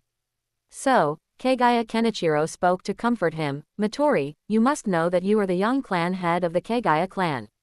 You are born with the responsibility to protect the clan members. The clan territory cannot be left without a strong guard. After we leave, you must protect the clan members within the territory, do you understand? Kagaya Matori nodded solemnly. I understand, father. I will protect the clan members with my life. Good. Kagaya Kenichiro smiled and patted Kagaya Matori's shoulder. You are indeed the son I acknowledge. As he finished speaking, Kagaya Kenichiro's gaze turned to the others. Everyone, let's move. Yes, sir. Swish, swish, swish. The clan council members instantly used the body flicker technique, turning into afterimages and leaving their positions. After returning to his own courtyard, Kagaya Matori thought for a moment, then went inside the house, closed the doors and windows, and then took out paper to start writing a letter. When he and Hagoromo Chicken parted ways, Hagoromo Chicken had told him that if anything unusual happened with the Kagaya clan, or if any major event occurred, he must inform him immediately. Now, the Kagaya clan was almost going all out to attack the Senju clan, which was practically an enormous matter, so he had to tell Chicken about the situation here. Soon, Kagaya Matori finished writing the letter and placed it into a bamboo tube. Summoning Jutsu. Kagaya Matori formed hand signs and pressed his palm to the ground. Puff tilde. With a muffled sound, a half-human-sized golden eagle appeared in the room. At the same time, on a mountaintop, watching its companion suddenly disappear from its side, the sand eagle instantly became fully alert. This companion was one that Chicken had specifically instructed it to look after. As long as the other party was summoned away and brought back any information, it had to deliver that information to Chicken immediately. Now, after so many years, had its waiting finally borne fruit. After delivering the message, it would definitely make Chicken reward it well. On the other side, in the room, after tying the bamboo tube to the golden eagle's leg, Kagaya Matori released the summoning jutsu, and the golden eagle instantly appeared on the mountaintop. Has it arrived? The sand eagle looked at its companion that appeared beside it, then lowered its head, used its beak to pick up the message bamboo tube, and then spread its wings and flew towards the Hagoromo clan territory. The sand eagle was very fast. Around 3 o'clock in the afternoon, a large golden eagle landed in Hagoromo Chicken's courtyard. Why are you here? Hagoromo Chicken, who was in the attic handling clan affairs, asked, looking out the window. The sand eagle said, didn't you tell me to pay attention to that contracted companion? It brought back a message. Hagoromo Chicken had always been concerned about the Kagaya clan's affairs, so after hearing what the sand eagle said, he immediately jumped out of the attic. Quick, give it to me. The sand eagle threw the bamboo tube to Hagoromo Chicken and simultaneously said, Chicken, I've been watching that companion day and night, without even blinking. You know I am the king of golden eagles, famous for my eyesight. For these past few years, watching for your message, I feel like my eyes have become blurry. You must compensate me well. Hagoromo Chicken opened the bamboo tube while nodding. Don't worry, you won't miss out on benefits. After this matter is over, I'll treat you to a month of roasted suckling pig. Hey, Chicken, I've been watching for this message for 3 or 4 years.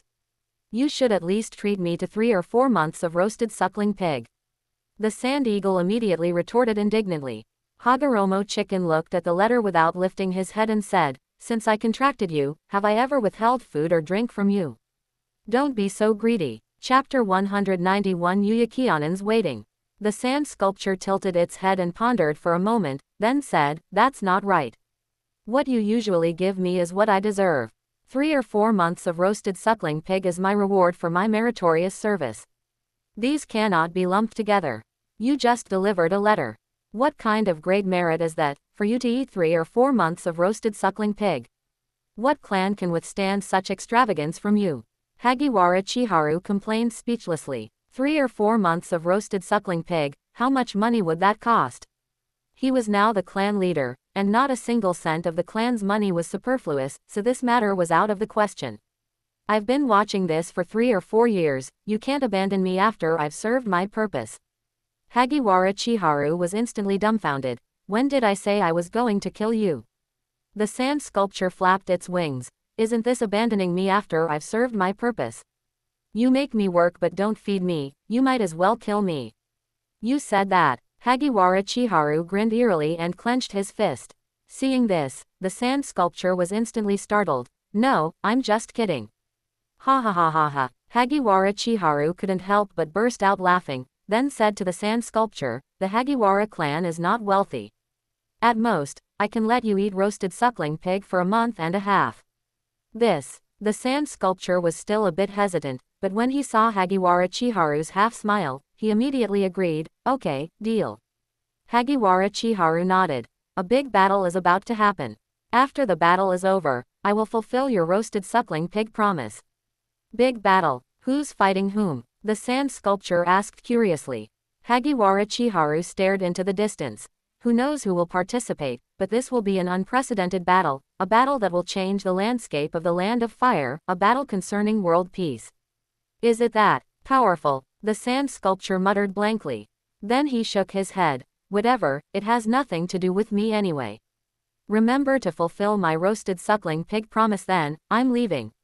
As soon as he finished speaking, the sand sculpture flapped its wings, spread its wings and flew high, returning to its old nest.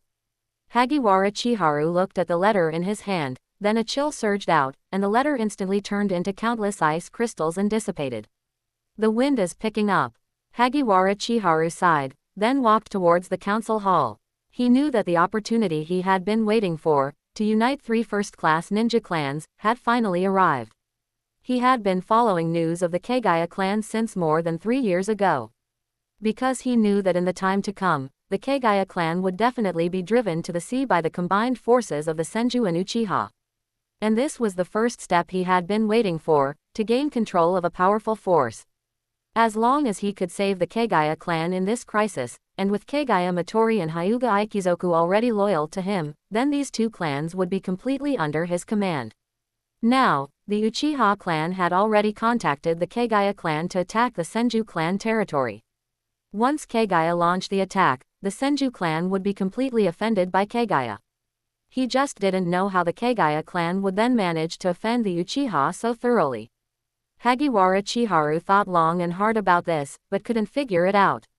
After all, Kagaya attacking the Senju clan territory already meant they had completely offended the Senju.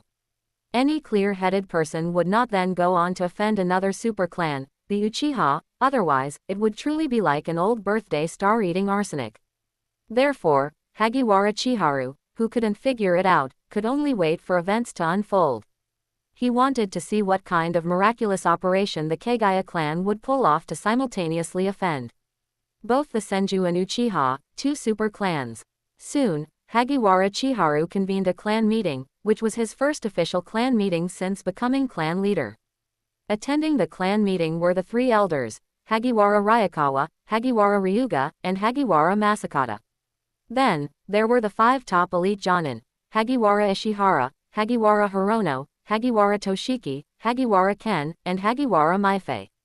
Originally, Hagiwara Taro should have been among them, but he was currently responsible for protecting Yamanaka Tetsuya, so he hadn't returned. As for Hagiwara Teruaki, because he had not yet awakened the Hagiwara family's bloodline limit, his strength had not yet reached the level of a top elite jonin. However, Hagiwara Chiharu could feel that he was not far from becoming a top elite jonin. "Clan leader, is there something important happening that you called a clan meeting so urgently?" Hagiwara Maifei was the first to speak. In his youth, when Hagiwara Chiharu led people to raid the Sarutobi Shimura clan territory, Hagiwara Maifei had already decided to follow Hagiwara Chiharu. Now, after so many years, and having experienced Hagiwara Chiharu destroying Shimura, coercing Sarutobi, and a series of other events, Hagiwara Maifei had long become a loyal fan of Hagiwara Chiharu. Therefore, when Hagiwara Chiharu called a clan meeting, as his loyal fan, he naturally had to be the first to respond. Hagiwara Chiharu nodded. "You all know that the Uchiha and Senju are currently engaged in a major battle, right?" Everyone nodded. They naturally knew about the Uchiha and Senju, those old rivals, who often fought. Now, the clan leaders and 3 elders of both clans are on the battlefield. Only their respective 4th elders are guarding the clan territories. Upon hearing this, everyone's expressions became a bit more solemn. Was the fighting that intense? It should be known that in the past, when the Senju and Uchiha fought, they usually only sent out 2 or 3 clan leader-level powerhouses. Such an all-out battle, where almost everyone was dispatched, was very rare. Hagiwara Chiharu continued. Currently, only the 4th elder Senju Sajima is at the Senju clan. Uchiha Minya, on the other hand, has contacted the Kagaya clan, and Kagaya has decided to send 3 clan leader level powerhouses tonight to launch a surprise attack on the Senju clan territory. What? Upon hearing this news, everyone was instantly shocked. The Kagaya clan sending 3 clan leader level powerhouses to launch a surprise attack on the Senju clan territory, which only had 1 clan leader level powerhouse guarding it. Was it really that thrilling? However, a few seconds later, the second elder Hagiwara Ryuga, who had recovered, looked at Hagiwara Chiharu with some doubt. Clan leader, is this true? According to Hagiwara Chiharu, the Kagaya clan would launch a surprise attack on the Senju clan territory tonight. But it should be known that such a matter should be top secret, only known by the high-ranking officials of the Kagaya clan. Moreover, the distance between Hagiwara and Kagaya was even greater than the distance between Senju and Kagaya. Now, the Senju might not even know about this yet, but the Hagiwara clan, which was farther away, knew about Kagaya's plan to surprise attack the Senju clan territory. No matter how one thought about it, this matter made its authenticity highly questionable. Seeing this, Hagiwara Chiharu looked at the second elder Hagiwara Ryuga expressionlessly. This news was personally written to me by Kagaya Motori. What do you think? Chapter 192, Things Only God Can Do. Kagaya Machu. Who's that? As Hagoromo Chicken's words fell, the high-ranking officials in the council hall all froze.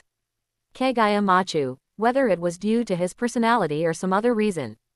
In short, this name was not very well known in the Land of Fire, and many people didn't even know that he was the young patriarch of the Kagaya clan.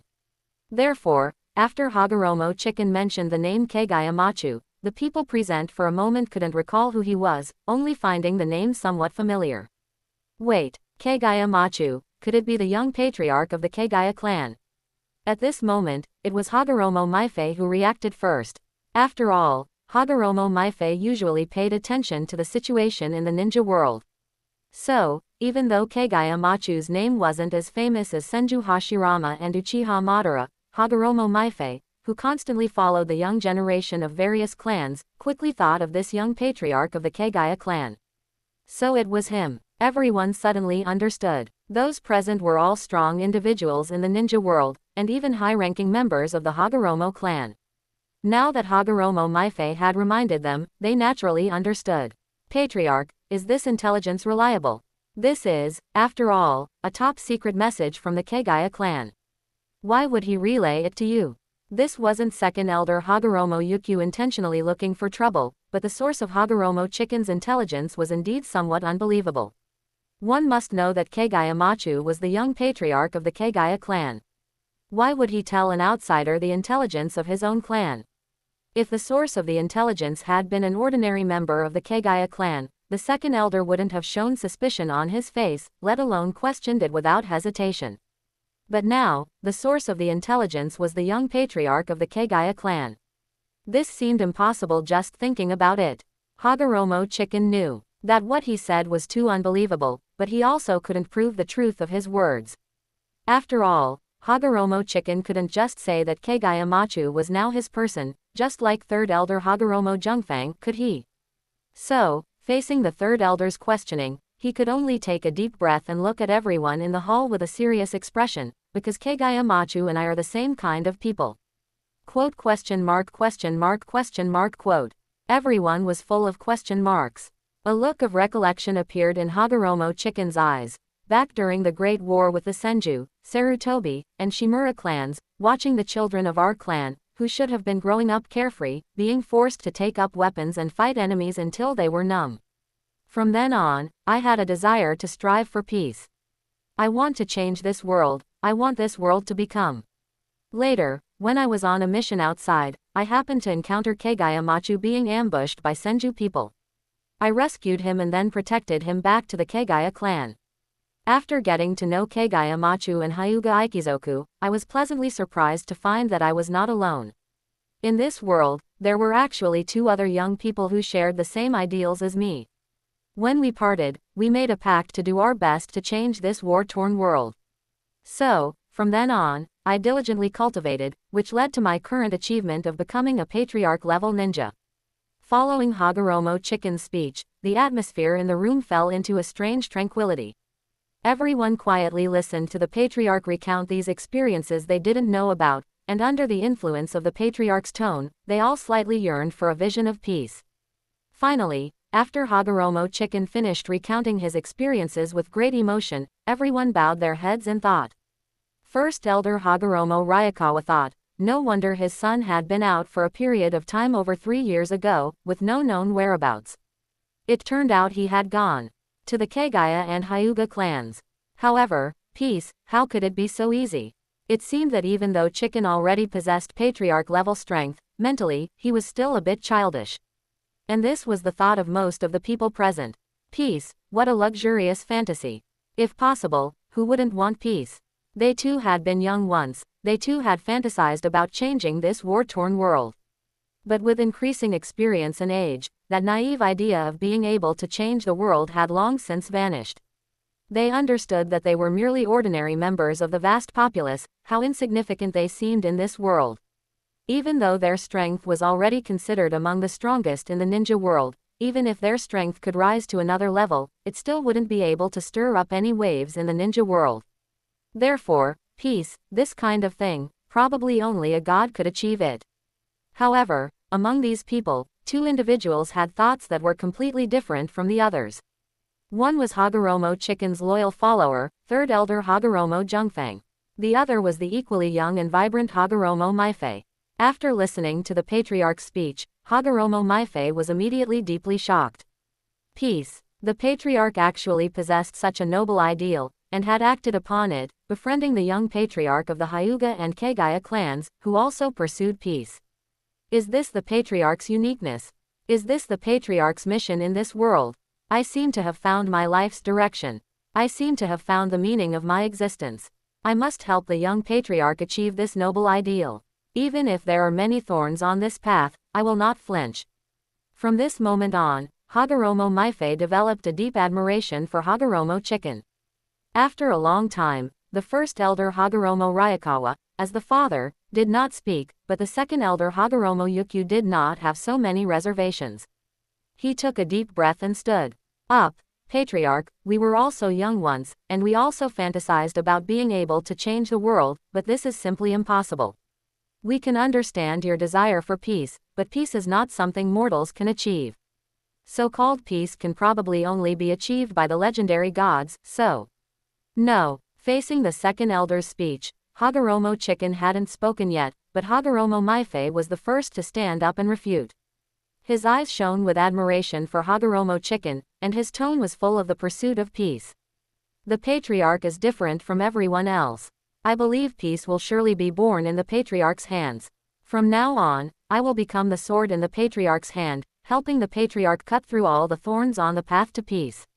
On this path of peace, the patriarch is not alone. Looking at Hagoromo Maifei, who was as if he had been injected with chicken blood, the 2nd Elder silently shook his head in his heart, young people, ah. Then, he looked at Hagoromo Chicken and Hagoromo Maifei and said, I said, peace is something only gods can.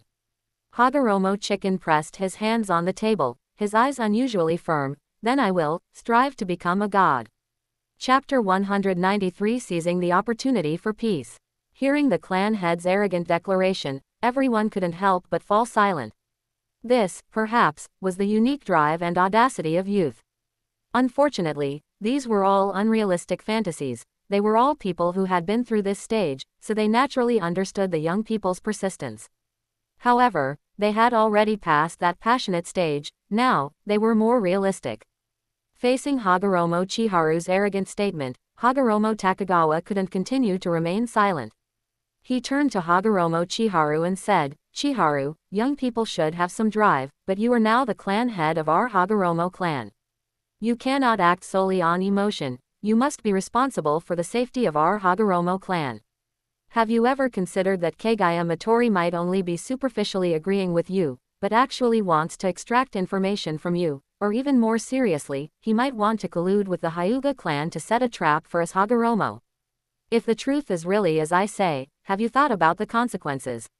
Your credulity might lead our Hagoromo clan into an even more severe situation than the 3 clans sieged several years ago. Chiharu, your unauthorized contact with outsiders is truly inappropriate. At this moment, Hagoromo Takagawa felt a certain degree of regret. He shouldn't have handed over the position of clan head to Chiharu so early. Young people are indeed unreliable. Hagoromo Chiharu stood up, his voice filled with an undeniable tone. Firstly, I know what I am doing.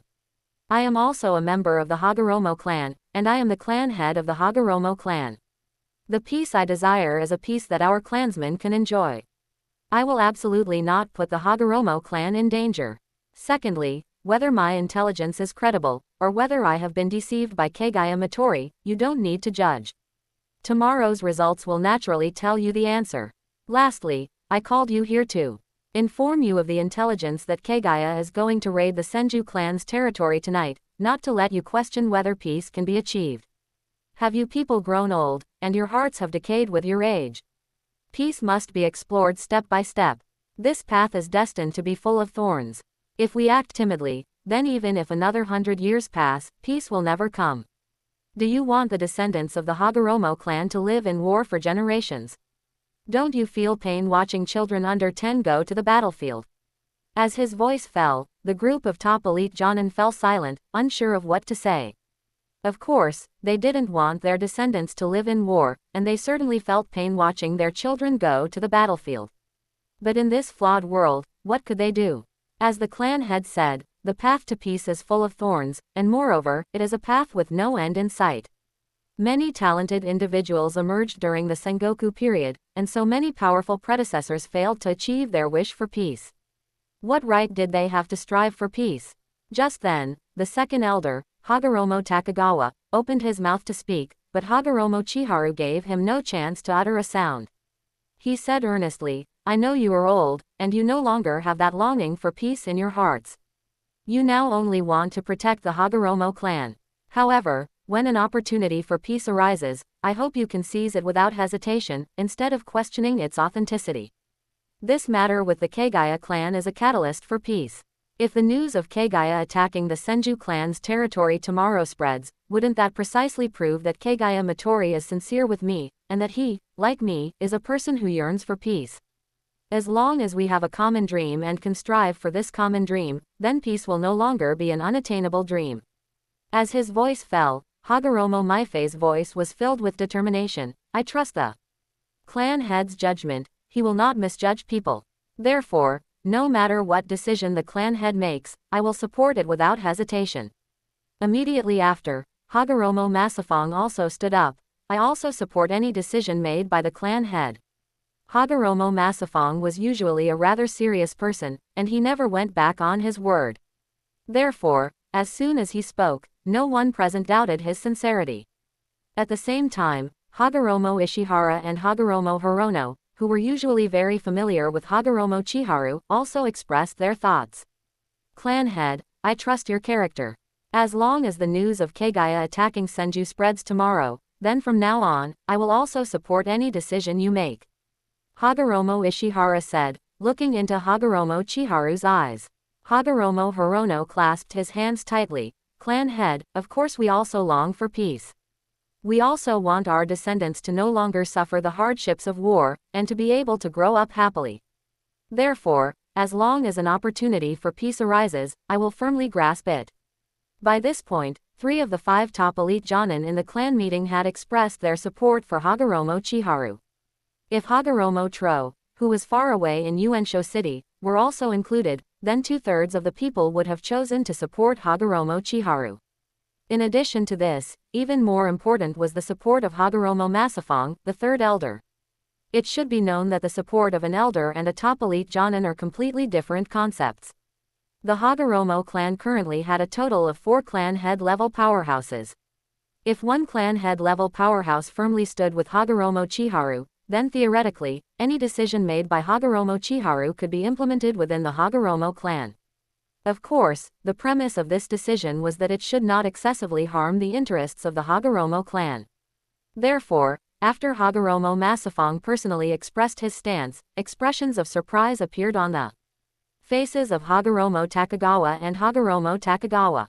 When did Hagoromo Chiharu gain such powerful influence within the clan? Subsequently, the 1st elder, Hagoromo Takagawa, sighed, alas, since you are so persistent, I will not say anything more. I only hope that you will remember your identity as the clan head of the Hagoromo clan. Hagoromo Chiharu nodded. Of course. At this moment, only Hagoromo Ken, Hagoromo Jushuki, two top elite Jonin, and Hagoromo Takagawa, the second elder, had not expressed their stance in the clan meeting. Hagoromo Ken and Hagoromo Jushuki had already sided with the second elder, Hagoromo Takagawa, since Hagoromo Takagawa was the clan head. Therefore, these two were also waiting for the second elder's statement at this time. Seeing the situation develop to this point, Hagoromo Takagawa could only shake his head helplessly. I am old, but I also hope that children can be spared the suffering of war. But peace is not so easily obtained. I hope your persistence will not drag our Hagoromo clan into the abyss. Hagoromo Chiharu said with a smile, you will see the day peace arrives. When that happens, I hope you won't think you're dreaming. Chapter 194 Kagaya's Night Attack. The clan meeting of the Hagoromo clan concluded just like that. However, this clan meeting did not satisfy Hagoromo Chihin. Although 2/3 of the people at the meeting chose to support him, he could clearly feel that these people at the meeting were old-fashioned in their thinking. They were not companions on Hagoromo Chihin's path to peace. What Hagoromo Chihin needed were ambitious young people. It was a pity that the younger generation of the Hagoromo clan had not yet grown up. Among them, the strongest, Hagoromo Mingfei and Hagoromo Zhaoyan, only one had entered the clan meeting, and his two younger brothers were currently only at the level of elite Jonin. Therefore, if he wanted the younger generation at the clan meeting to occupy the main power, it would still require a considerable amount of time. Unfortunately, Hagoromo Chihin no longer had that much time to wait for the younger generation to mature. However, it didn't matter, as these people were all loyal to the Hagoromo clan. As long as the clan needed them, they would contribute their strength at any time. So, even if these people's thinking was a bit backward and conservative, as long as he, the helmsman, was not corrupt in his thinking, then the Hagoromo clan's carriage would continue to gallop forward without stopping. By the crucial moment, the younger generation would have also grown up. At that time, the Hagoromo clan's carriage would possess even more astonishing power. The moon rose over the eastern mountains, and night fell. In the darkness, a large number of ninja moved swiftly forward. Compared to the slower main force of the Kagaya clan, the vanguard led by Kagaya Kenichiro, further ahead, moved at an astonishing speed. This was a ninja unit where the weakest had Chunin level strength. Among them, there were 7 top-tier elite Jonin and 3 clan leader level powerhouses leading the way at the very front. It could be said that such a force, with the exception of a few isolated places, could already run rampant in the land of fire. Finally, at 3 in the morning, Kagaya Kenichiro's vanguard approached the Senju clan territory. In order to break through the Senju clan as quickly as possible, Kagaya's elite vanguard hardly rested at all. As soon as they reached their destination, they immediately charged towards the Senju clan territory. A top-tier ninja clan like Senju naturally could not be without external security forces. In fact, the Senju clan's vigilance was almost on par with that of the Hyuga clan. But unfortunately, even the strongest security forces, when facing 3 clan leader-level powerhouses and 7 top-tier elite Jonin, could only be crushed. As Kagaya Kenichiro and the others charged, the Senju clan's outer security forces were almost effortlessly overwhelmed. Before long, the Kagaya clan's vanguard had reached the entrance of the Senju clan territory. However, the Senju clan was not to be trifled with. They truly deserved their reputation as a top-tier ninja clan in the ninja world. Just as Kagaya arrived at the clan territory entrance, 4th Elder Senju Sajima led his ninja out to fight. Quick battle. Try to take this guy down within 2 minutes. Kagaya Kenichiro roared, and immediately, he and the other 2 Kagaya elders launched a pincer attack on Senju Sajima. This was not the time to talk about honor. Only by swarming in and annihilating the Senju clan's forces as quickly as possible was the correct approach. Kill. The other ninja of the Kagaya clan charged towards the Senju clan territory with madness in their eyes, while the ninja of the Senju clan resisted fiercely. Unfortunately, the weakest members of the Kagaya clan's vanguard had Chunin level strength. Therefore, as soon as the 2 sides engaged, the Senju clan quickly fell into a disadvantage. In just a few tens of seconds, the Senju clan suffered heavy casualties. Senju Sajima's situation was no better. Facing a pincer attack from 3 opponents of the same rank, he was completely on the defensive. If he hadn't immediately adopted a desperate stance and constantly dodged, he probably would have been killed by the enemy in less than a minute.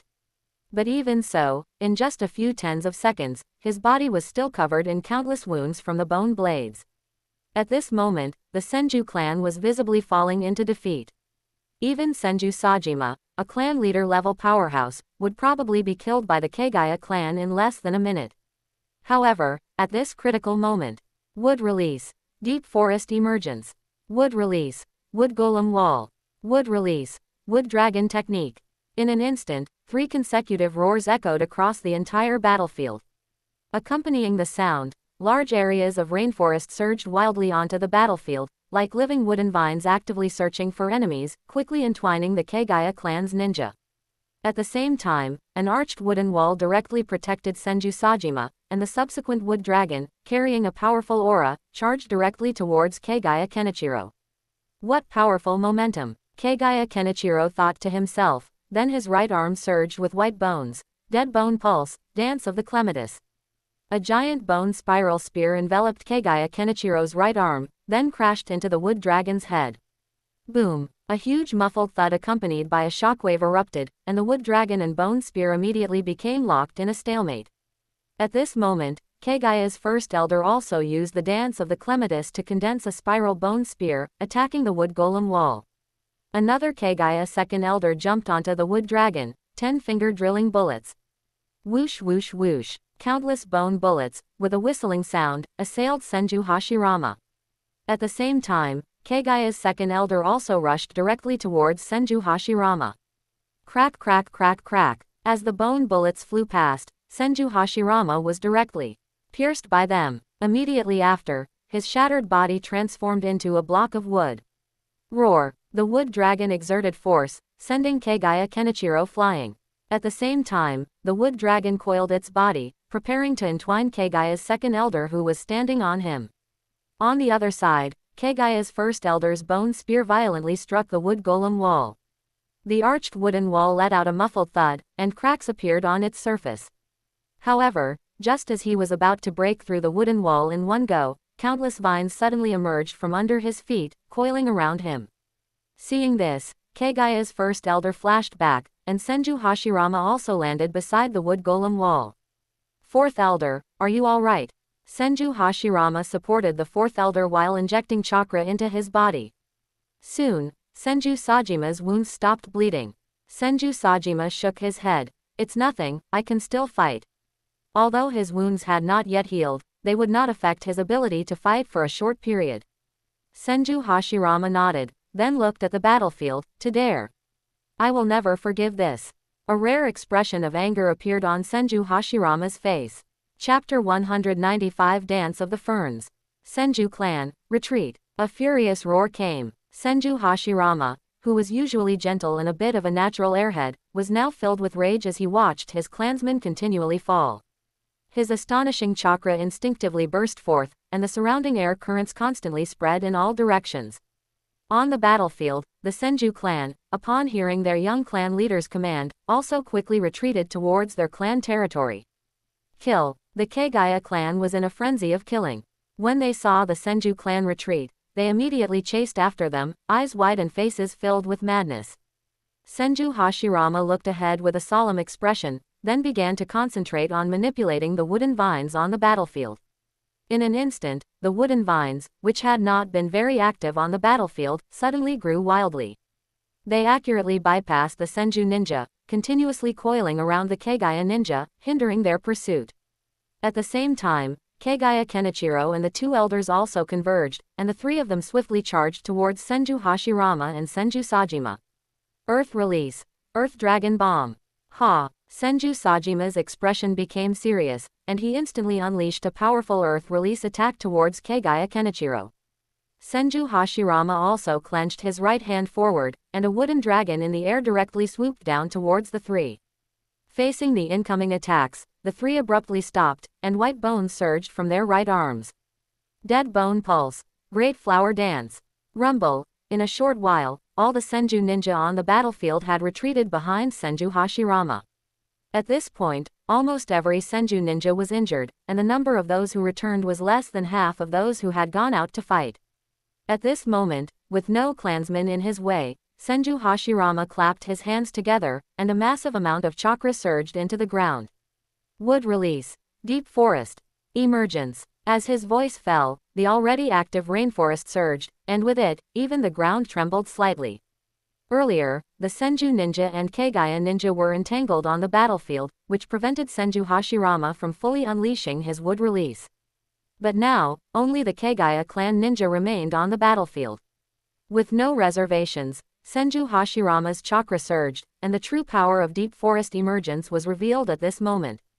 In front of the Senju clan territory, a large number of trees burst out of the ground. Within a few breaths, the rainforest, like a natural disaster, crushed the Kagaya ninja with overwhelming force. Any ninja caught within it, once entangled by the trees, would have their chakra violently drained. Those Chunin had their chakra completely absorbed within a few seconds, rolling their eyes and fainting directly. Even Jonin could not last long against the entanglement of the trees. Seeing this scene, Kagaya Kenichiro's eyes were bloodshot. These were the elites of his clan, and in just over 10 seconds, they had suffered such heavy losses. In his anguish, Kagaya Kenichiro quickly shouted, "Retreat! Retreat!" At this moment, the power of the area of effect ninjutsu was fully displayed. Even though the Kagaya clan ninja held an absolute advantage, they were still unstoppable against a wide-range, powerful ninjutsu like deep forest emergence. At the same time, the trees entangling the ninja whose chakra had been drained also surged, directly growing countless wooden spikes that pierced them, and blood flowed down the wooden vines, creating a terrifying scene. Damn it! Watching the continuously advancing rainforest, Kagaya Kenichiro could no longer worry about the clansmen trapped within it. He knew that if he didn't act, not only the clansmen already caught in the rainforest, but even those not yet caught, would not escape their doom. The next second, Kagaya Kenichiro formed hand signs, and his chakra surged directly into the ground. Dead bone pulse. Dance of the seedling fern. Rumble. Deep rumbling sounds came from underground. Accompanying Kagaya Kenichiro's chakra output, countless massive bone spikes directly emerged from beneath the ground, violently clashing against the rainforest. If the rainforest created by wood release grew naturally from the ground, then the bone forest created by dead bone pulse violently broke through the ground. Therefore, compared to deep forest emergence, the commotion caused by dance of the seedling fern was even greater. As the bone forest continuously grew, the growth of deep forest emergence was finally curbed. However, the cost of this was that the Kagaya ninja within 10 meters in front of deep forest emergence did not die under deep forest emergence, but instead died from their own clan leader's dance of the seedling fern. Facing this situation, the Kagaya ninja did not blame their clan leader, because they knew that if their clan leader hadn't done this, most of them would have died there. Therefore, after escaping death, the surviving Kagaya ninja all looked at the rainforest ahead with furious expressions. If this thing wasn't so terrifying, they would now wish they could charge over and tear apart everyone in the Senju clan territory. Rumble. The rainforest and bone forest continuously clashed. After about 10 seconds, Senju Hashirama and Kagaya Kenichiro finally stopped. Retreat. After an indignant glance at the other side, Kagaya Kenichiro turned and left. The other Kagaya ninja, seeing this, could only spit in the direction of the Senju clan territory, then grumbled and left. Senju Hashirama had originally wanted to question the Kagaya clan as to why they had attacked the Senju for no reason, but who would have thought that they would retreat without hesitation. Facing this situation, he and Senju Sajima could only grudgingly organize the rescue of the injured and then return to their clan territory. After all, there weren't many ninja in their clan territory. If Senju Hashirama hadn't been there just now, the Senju clan would probably have been breached by the Kagaya ninja long ago. So, facing the retreating Kagaya ninja, they could only sigh in resignation. Otherwise, if they pursued them and were wiped out in the wilderness, it would be disastrous. At that time, if the Senju clan territory was conquered and the Senju clan's generations of accumulated wealth were plundered, they would become the eternal sinners of the Senju clan. After settling the injured, Senju Sajima and Senju Hashirama gathered in a room. Fourth Elder, what should we do now? Should we ask Father for help? Senju Hashirama looked at Senju Sajima across from him with a heavy expression. Senju Sajima shook his head. No, the clan leader and the others are currently fighting fiercely with the Uchiha. The forces on both sides are evenly matched. If we ask the clan leader for help, it could very likely lead to a collapse on the main battlefield. But the Kagaya clan is coming in full force, they will probably return. Even though Senju Hashirama's mind was not as sharp as Senju Tobarama's, he could still tell that the Kagaya clan would absolutely not retreat so easily. It was possible that the Kagaya clan would launch another large-scale attack tomorrow morning. Chapter 196 Bloodline Ninja. Facing Senju Hashirama's concern, Senju Sajima said, "In any case, we absolutely cannot lightly move our forces on the main battlefield. Otherwise, if the Uchiha sees an opening, our Senju clan would be in danger. However, the Kagaya clan's threat is equally fatal, so, as things stand, we can only seek help from our ally, the Uzumaki clan." Senju Hashirama paused for a moment, then nodded. "It seems that's the only way. The Uzumaki clan is a distant relative of the Senju clan, and their relationship is even better than that between the Kagaya clan and the Hyuga clan. It's just that due to the Senju clan's strength, the Senju almost never ask the Uzumaki clan for help. But now, the Kagaya clan has already threatened the safety of the Senju clan's land. If they don't ask the Uzumaki for help now, they would truly be suffering for the sake of pride." On the other side, Kagaya stopped after retreating a certain distance.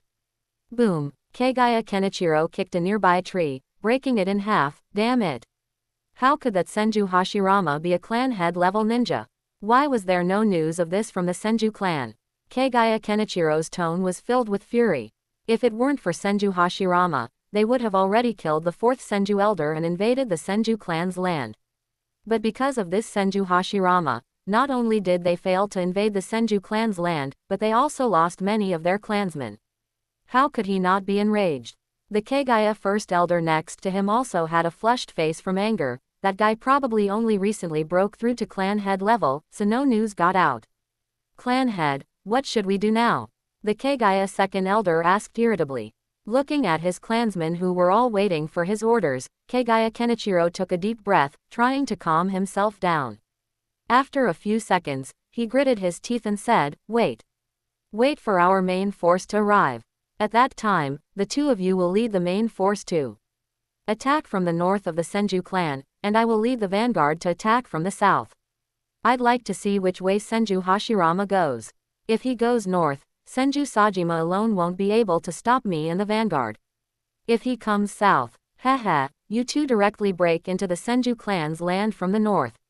Yes, after hearing the clan head's plan, the Kagaya ninja all shouted excitedly. The clan head's strategy is simply brilliant. Senju Hashirama is indeed powerful, but he is ultimately just one person. We'll simply attack him from two sides. What will he do then? Slowly, time passed bit by bit, the sky in the distance gradually brightened, and the magnificent starry river in the night sky began to recede. Thump thump thump, more and more footsteps sounded. The Kagaya clan's main force, led by a top elite Jonin, arrived. "Good, you follow me, the rest follow the first elder and second elder." Kagaya Kenichiro gave the order, directly leading the vanguard around to the south of the Senju clan's land. As for the newly arrived Kagaya main force, they rested for a moment, then, led by the first elder and second elder, moved towards the north of the Senju clan's land. The sky in the east began to brighten, the morning sun slowly rose, and the two Kagaya clan forces also reached their designated positions. Whoosh tilde, bang, as the red signal flare ascended, the Kagaya clan, led by Kagaya Kenichiro and the two elders, simultaneously launched an attack on the Senju clan's land. "Oh no," Senju Sajima exclaimed, "this damned Kagaya clan is actually attacking in two separate routes." He is also a sensory ninja. Although his sensory abilities are not as outstanding as Senju Tobarama's, he can still perceive the situation outside the clan's land. "Hashirama, there are two clan head level ninja in the north, and one in the south. What should we do?" Senju Hashirama's eyes narrowed. "I'll go north." As his voice fell, Senju Hashirama disappeared from his original spot. Senju Sajima didn't have time to think much and then headed straight for the south. After all, although Hashirama had only recently broken through to clan head level, he was able to contend with clan head level ninja with his wood release 3 or 4 years ago.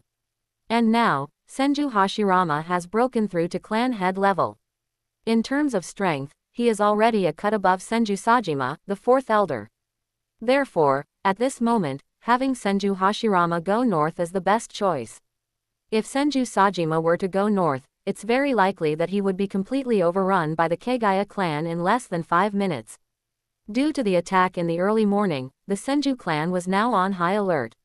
With the orders given, the Senju ninja quickly assembled. A small portion was led by Senju Hashirama to the north, while more followed Senju Sajima to the south. Wood release. Deep forest emergence.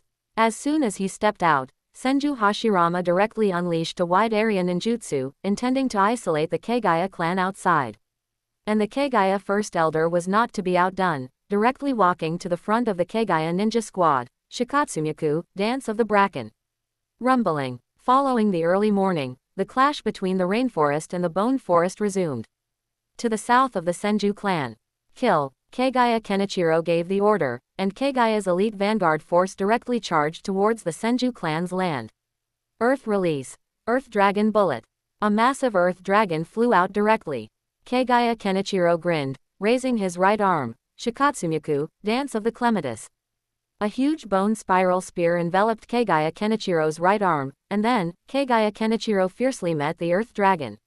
The other Kagaya ninja also brandished various weapons like katanas and short swords, roaring as they charged at the opposing Senju ninja. Only a handful of people had awakened the Kagaya clan's bloodline limit, holding bone blades as they charged forward. From this, one can also see the difficulty of awakening Shikatsumyaku. One must know that the ninja here are all elites of the Kagaya clan, yet even so, there are no more than 10 ninja with Shikatsumyaku. It's imaginable how rare Shikatsumyaku is in the ninja world. However, if one thinks about it carefully, the Hagoromo clan doesn't seem to be much stronger. Even at its peak, the Hagoromo clan only had about 10 people with bloodline limits. And now, the Hagoromo clan only has 8 ninja with bloodline limits, 4 clan head level powerhouses, and Hagoromo Taro, Hagoromo Maifei, Hagoromo Ishihara, and Hagoromo Bano, 4 top elite jonin. As for the Hagoromo clan's other 2 top elite jonin, they don't even have a bloodline limit. They became powerful figures purely by relying on their formidable 5-element ninjutsu. Chapter 197 Family Secrets. Clang, clang, clang. Kagaya Kenichiro and Senju Sajima clashed continuously, stirring up waves of air.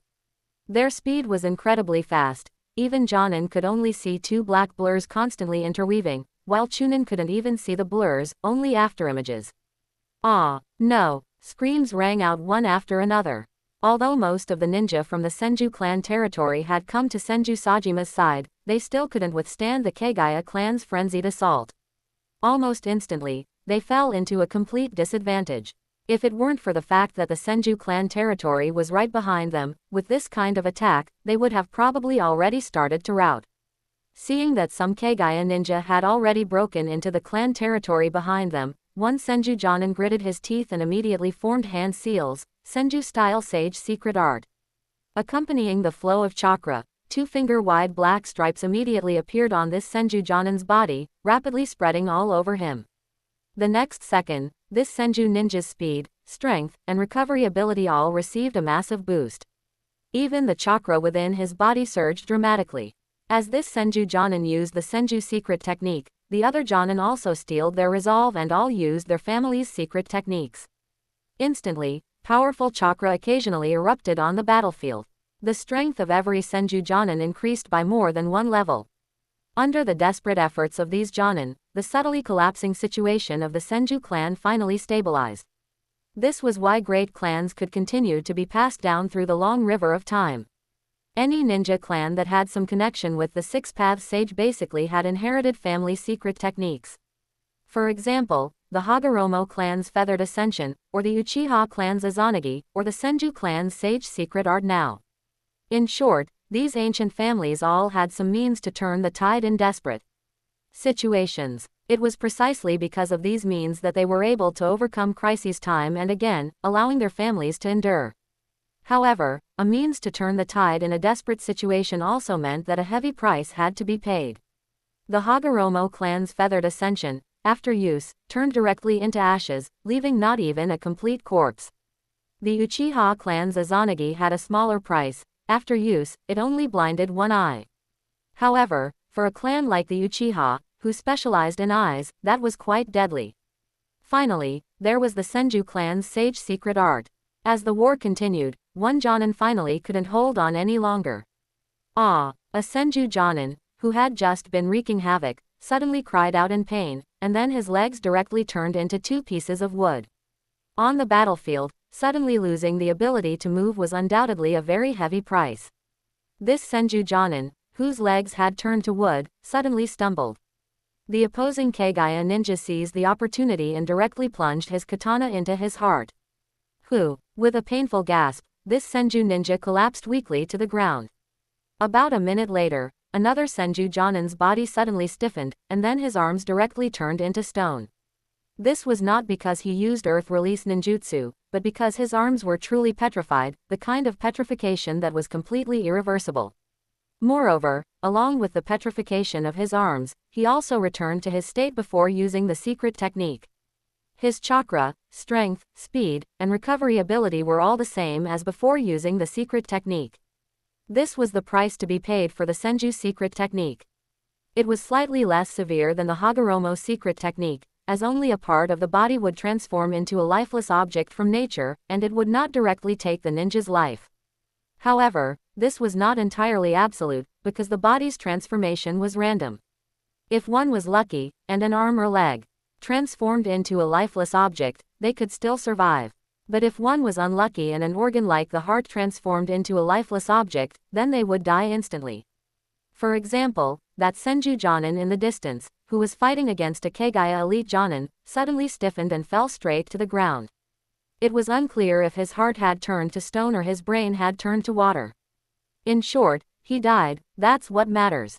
However, seeing his opponent suddenly collapse, the somewhat uneasy Kagaya elite Jonin directly plunged his katana into the opponent's heart, delivering a finishing blow. Now, the Senju Jonin was thoroughly dead. Watching his clansmen continuously sacrificing themselves on the battlefield, and with several Kagaya ninja already having broken into the clan territory, Senju Sajima's face immediately showed anxiety. Kagaya Kenichiro, why are you attacking my Senju clan without reason? Senju Sajima and Kagaya Kenichiro were both clan leader level. Neither of them had the strength to transform into the future Senju Hashirama and Uchiha Madara. Therefore, even if Kagaya Kenichiro's strength was slightly superior to Senju Sajima's, in a one-on-one situation, he couldn't possibly eliminate his opponent in a short time. But it didn't matter anyway. In 5 minutes at most, the Kagaya clan's elite forces would be able to annihilate the Senju ninja present and then unhindered enter the Senju clan territory. At that point, even if he couldn't eliminate Senju Sajima in a short time, what did it matter? Thinking of this, Kagaya Kenichiro spoke. There's no other way, the Uchiha clan offered too much. Senju Sajima couldn't help but narrow his pupils. So it was the Uchiha clan. No wonder Kagaya suddenly attacked the clan territory without warning. So that's how it was. Damn Uchiha, Senju Sajima cursed under his breath, then shouted, how much did the Uchiha give? As long as you withdraw your troops, I will give double. Hey, Kagaya Kenichiro sneered. They offered the reward for 20 S-rank missions, and all the wealth of the Senju clan territory will belong to my Kagaya clan. Can you afford that double? However, just after Kagaya Kenichiro finished speaking, no one present noticed a black shadow suddenly burrowing up from under Kagaya Kenichiro's feet.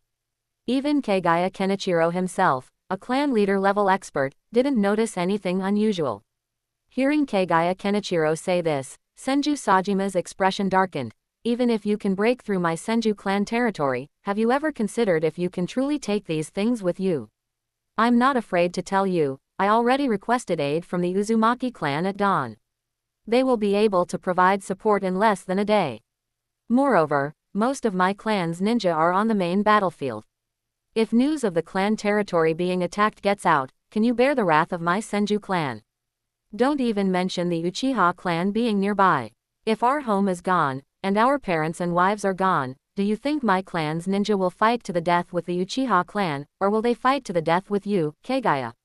Chapter 198 The Weird Kagaya Clan Leader. After listening to Senju Sajima, Kagaya Kenichiro couldn't help but sneer. do you think I'd be afraid of retaliation from the Senju clan after attacking your Senju territory? Since this was done, it had to be done thoroughly. As long as they could break through the Senju territory and bring the wealth of the Senju clan back to the Kagaya clan would achieve unimaginable development in the future. As for the Senju clan, if Kagaya and Hyuga joined forces, resisting the Senju clan's attack would be no problem. At that time, Uchiha, facing this unprecedented opportunity, would definitely cling to the Senju. And with one top ninja clan and two first-rate ninja clans working together against the Senju would only be crippled or annihilated. Facing Kagaya Kenichiro's rhetorical question, Senju Sajima's mind quickly brainstormed countermeasures. If he said that Kagaya would not retaliate against Kagaya if Kagaya voluntarily retreated, not only Kagaya Kenichiro would not believe him, but he himself would not believe it. Therefore, he had to find another way to make the other party retreat. At this point, the two no longer used ninjutsu, but were simply clashing with taijutsu, and neither of them was going all out. Otherwise, they wouldn't have time for verbal negotiations here. A few seconds later, Senju Sajima tentatively said, "Your Kagaya clan attacked my Senju territory simply because Uchiha hired you." Kagaya Kenichiro interrupted, "Also because of the wealth of your Senju clan." Senju Sajima was momentarily speechless. After a few seconds of silence, he looked at Kagaya Kenichiro and continued, "Since that's the case, I have a win-win solution right now. Would you like to hear it?" After a moment of silence, Kagaya Kenichiro glanced at the other party. "Speak."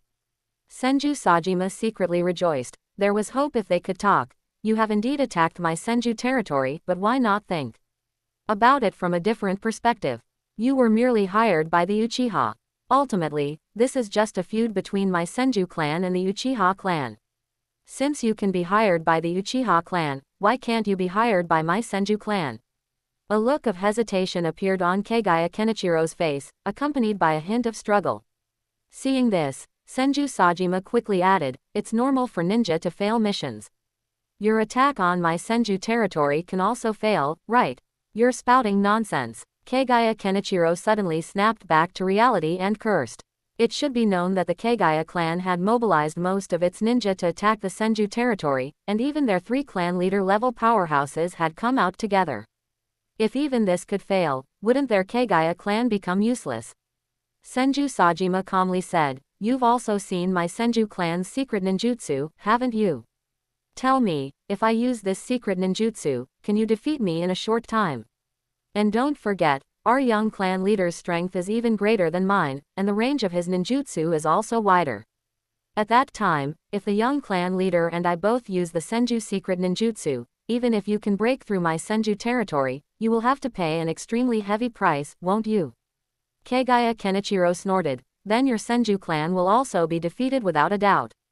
Senju Sajima smiled, "Clan leader Kagaya, don't be so rigid.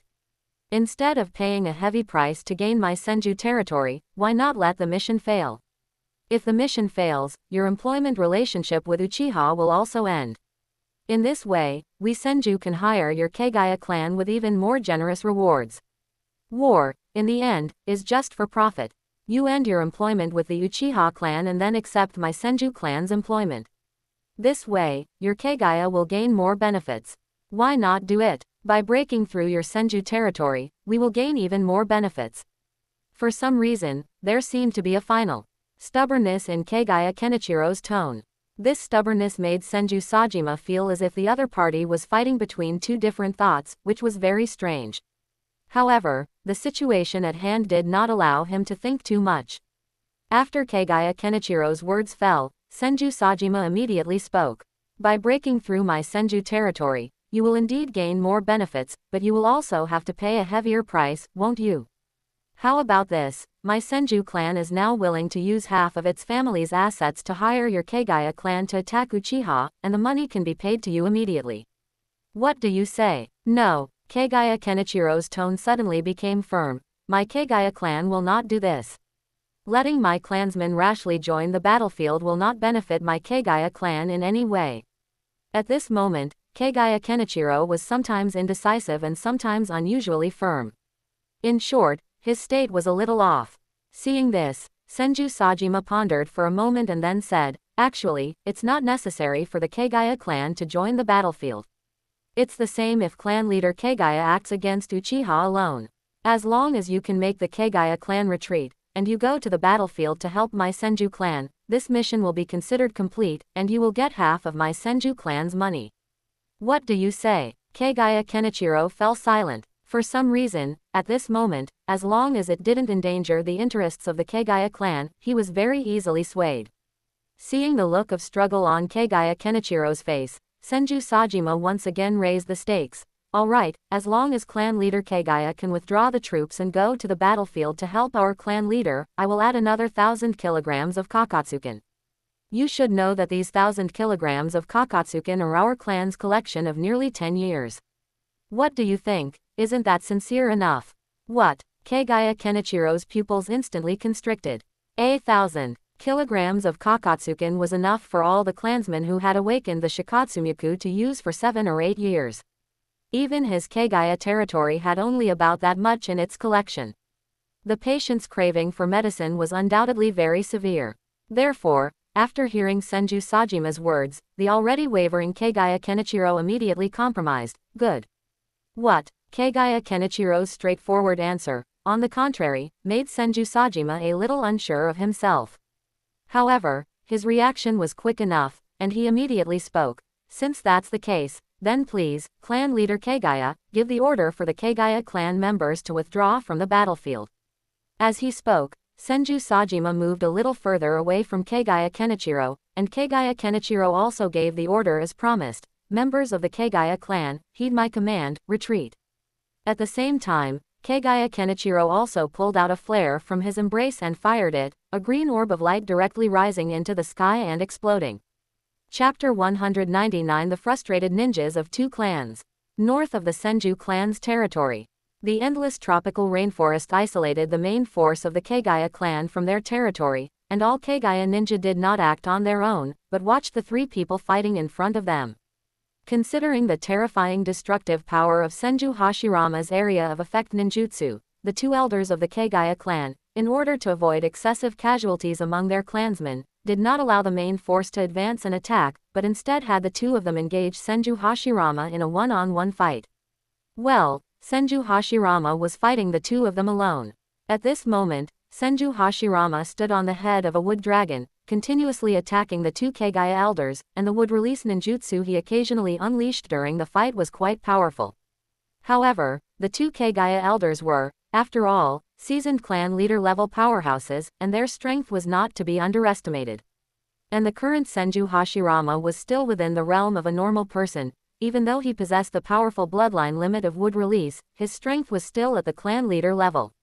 Therefore, in a 2-on-1 situation, Senju Hashirama was slightly at a disadvantage. However, even so, it showed Senju Hashirama's formidable power. Facing two veteran clan leader level powerhouses, he could still fight back and forth with them, truly worthy of being the future ninja god. Wood release. Adamantine flying wood. Senju Hashirama stood on the wood dragon's head, and as it swooped down, two massive golden wooden stakes directly slammed downwards. Damn it, is this guy a monster? The great elder of the Kagaya clan couldn't help but curse under his breath. They were fighting 2-on-1, yet they only had a slight advantage. One must know that Senju Hashirama was a junior, and the two of them couldn't take him down. If this news were to spread, how would the many ninja clans in the ninja world view the two elders of the Kagaya clan? Shikatsumyaku. Dance of the Bamboo. Whoosh, whoosh, whoosh. Several huge bone spears flew out and crashed into the wooden stakes. Shikatsumyaku. Dance of the Willow. The moment the wood dragon approached, the second elder of the Kagaya clan directly jumped onto the wood dragon and charged towards Senju Hashirama. Whoosh tilde. Bang. Suddenly, a green flare shot into the sky and exploded. The second elder of the Kagaya clan exclaimed in surprise and quickly disengaged, jumping off the wood dragon. Subsequently, the two Kagaya elders landed together. What's going on? The second elder of the Kagaya clan cautiously guarded against the Senju Hashirama opposite him, while asking. At this time, Senju Hashirama also did not take the initiative to attack, but stood on the head of the wood dragon, waiting for the Kagaya clan's next move. The great elder of the Kagaya clan frowned tightly. It's the clan leader's retreat signal. I estimate the clan leader encountered some problem. Then what do we do? The great elder of the Kagaya clan clenched his fist. What else can we do? Retreat. As soon as he finished speaking, the great elder of the Kagaya clan turned and left, and the others could only follow suit. Watching the Kagaya clan's retreating figures, Senju Hashirama dispelled his wood dragon ninjutsu and landed on the ground. He did not organize the Senju clan to pursue, because the Senju clan simply did not have the strength for it. It could be said that for such a long time, the Kagaya clan north of the territory was entirely fought by him, Senju Hashirama, alone. How could he pursue the Kagaya clan? On the other side, Kagaya Kenichiro had already obtained 1,000 kilograms of Kakatsu roots, and at the same time, half of the Senju clan's wealth promised by Senju Sajima was constantly being transported out. After some time, all the items fell into the hands of the Kagaya clan. Kagaya Kenichiro roughly calculated that this wealth was almost more than all the Kagaya clan's own assets combined. It could only be said that the Senju clan truly lived up to its reputation as one of the only two top ninja clans in the ninja world. Their financial power was indeed immense. Because the surrounding area was cleared directly when the two clan leaders were fighting, the ninja from both sides had no idea what the two had discussed. Just looking at so much wealth being pulled out of the Senju clan's territory cart after cart, both the Senju ninja and the Kagaya ninja felt extremely aggrieved. The Senju ninja were aggrieved because they were the strongest ninja clan in the ninja world. When had they ever been bullied like this, with things from their territory being pulled out cart after cart? If the opponent were the old rival Uchiha clan, they might at least feel a bit more balanced, as the strength and status of both sides were equal. But now, the Kagaya clan, a ninja clan they usually looked down upon, was now pulling money from their territory cart by cart. This was simply like a big shot being slapped repeatedly in the face by a junior. How could they tolerate this? But the reality was that circumstances dictated. The Kagaya clan's current strength was more than a notch above theirs, so they could only endure it aggrievedly. On the other hand, the Kagaya clan was aggrieved because the current situation was clearly in their favor. Many Kagaya clansmen had already penetrated the Senju clan's territory, but at the clan leader's command, they could only retreat helplessly. Originally, they could have taken all the items from the Senju clan's territory, but now they only got half of the Senju's wealth. Other things like ninjutsu, treasures, weapons, supplies, and a series of other items, the Kagaya clan didn't get any of them. How could they not feel aggrieved?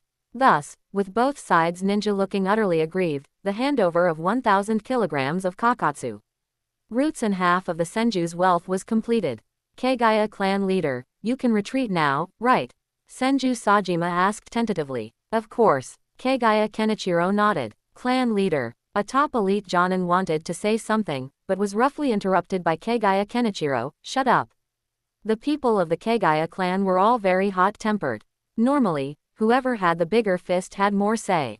Therefore, facing the clan leader's command, the top elite jonin immediately obediently shut his mouth. Watching the Kagaya clan's retreating figures, Senju Sajima finally let out a long sigh of relief. He was really afraid that Kagaya Kenichiro would take the items and then immediately turn hostile and continue to attack the Senju clan's territory. Now he could finally relax for a while. However, thinking about that half of the wealth and 1,000 kilograms of Kakatsu roots, Senju Sajima's heart felt as if it was being cut by a knife, dripping blood profusely. Those 1,000 kilograms of Kakatsu roots were fine, because those things were originally acquired by the Senju clan to be used against the Kagaya clan at a critical moment. Now that they were given away, it could be considered that they were used in the right place.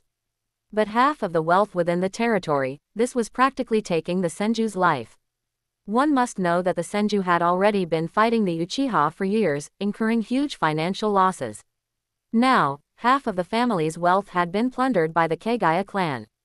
It was imaginable that in the coming years, the war between the Senju and the Uchiha would likely result in heavy losses for the Senju. Chapter 200 Dam. The war in the Senju clan land temporarily came to an end. The battlefield north of the clan land had virtually no casualties, but the Senju ninja on the south side of the clan land suffered heavy losses. Furthermore, the southern part of the clan land was severely damaged. Not only were buildings destroyed, but many ordinary people were also injured or killed due to some Kagaya ninja breaking through. It can be said that the feud between the Senju clan and the Kagaya clan had grown immensely. Originally, in this situation, the best option would have been for the Kagaya clan to continue attacking the Senju clan land, heavily damaging the Senju, and then uniting with the Hyuga and Uchiha to either cripple or annihilate the Senju. However, for some unknown reason, Kagaya Kenichiro seemed to have lost his mind. He not only chose not to wipe out the Senju clan land but also accepted Senju Sajima's incredibly outrageous suggestion, which was completely absurd. This action seemingly brought great benefits to Kagaya, as they gained half of the Senju clan's wealth and 1,000 kilograms of Jade bone root. But the truth was, Kagaya Kenichiro's actions directly offended two ninja world behemoths, and the fate of their Kagaya clan in the future was predictable. On the way back north, Kagaya Kenichiro suddenly called out to a top-tier elite Jonin, "You will escort these supplies to rendezvous with the two elders, and then have the two elders lead the clan members back to the clan land. I will leave for a while and return to the clan land in a few days." "Clan head, are you going too?" the top-tier elite Jonin asked, full of confusion. Even now, they didn't know what agreement the clan head and Senju Sajima had reached.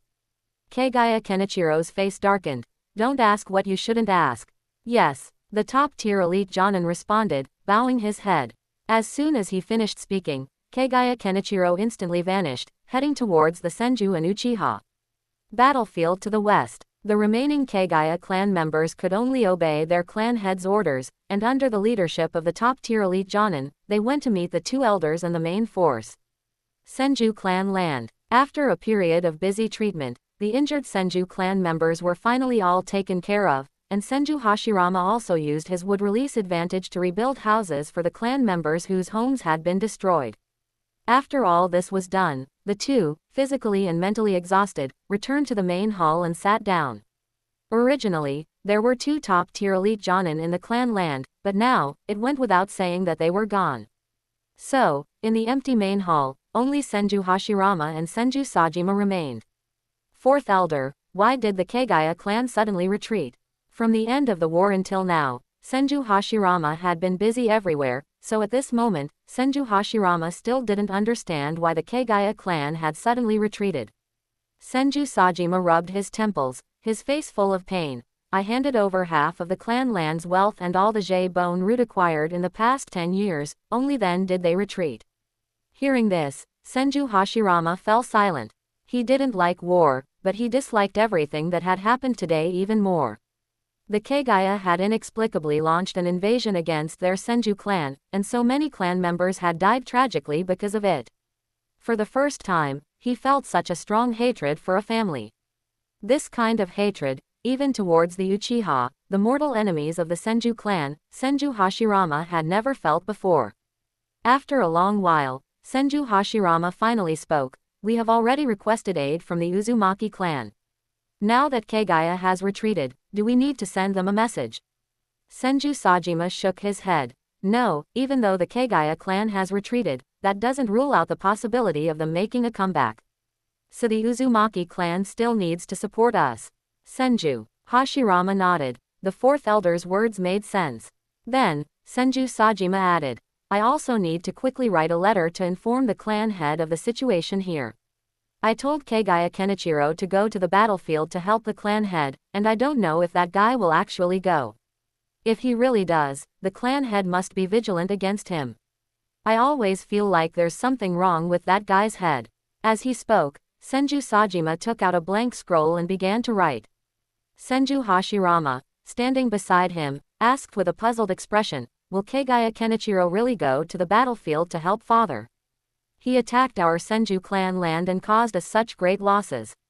If he were to attack the Uchiha now, wouldn't he be offending both the Senju clan and the Uchiha clan simultaneously?" Although Senju Hashirama was somewhat not very clever, he felt that he definitely couldn't do such a foolish thing that would offend both sides. So, he truly couldn't understand how Kagaya Kenichiro, as clan head, could agree to such an absurd thing. Senju Sajima shook his head. "I don't know either. Speaking of which, the reason he proposed such an absurd thing was entirely due to the urgency of the situation at the time. He could only think of things on the fly. But unexpectedly, Kagaya Kenichiro actually agreed to such an absurd thing. Looking back now, he really had a dreamlike feeling. This made Senju Sajima even have the illusion that he had activated his Sharingan and put Kagaya Kenichiro under Genjutsu. Thinking of this, Senju Sajima couldn't help but laugh. Anyway, Kagaya, like Uchiha, are all lunatics. They might really go and attack the Uchiha clan.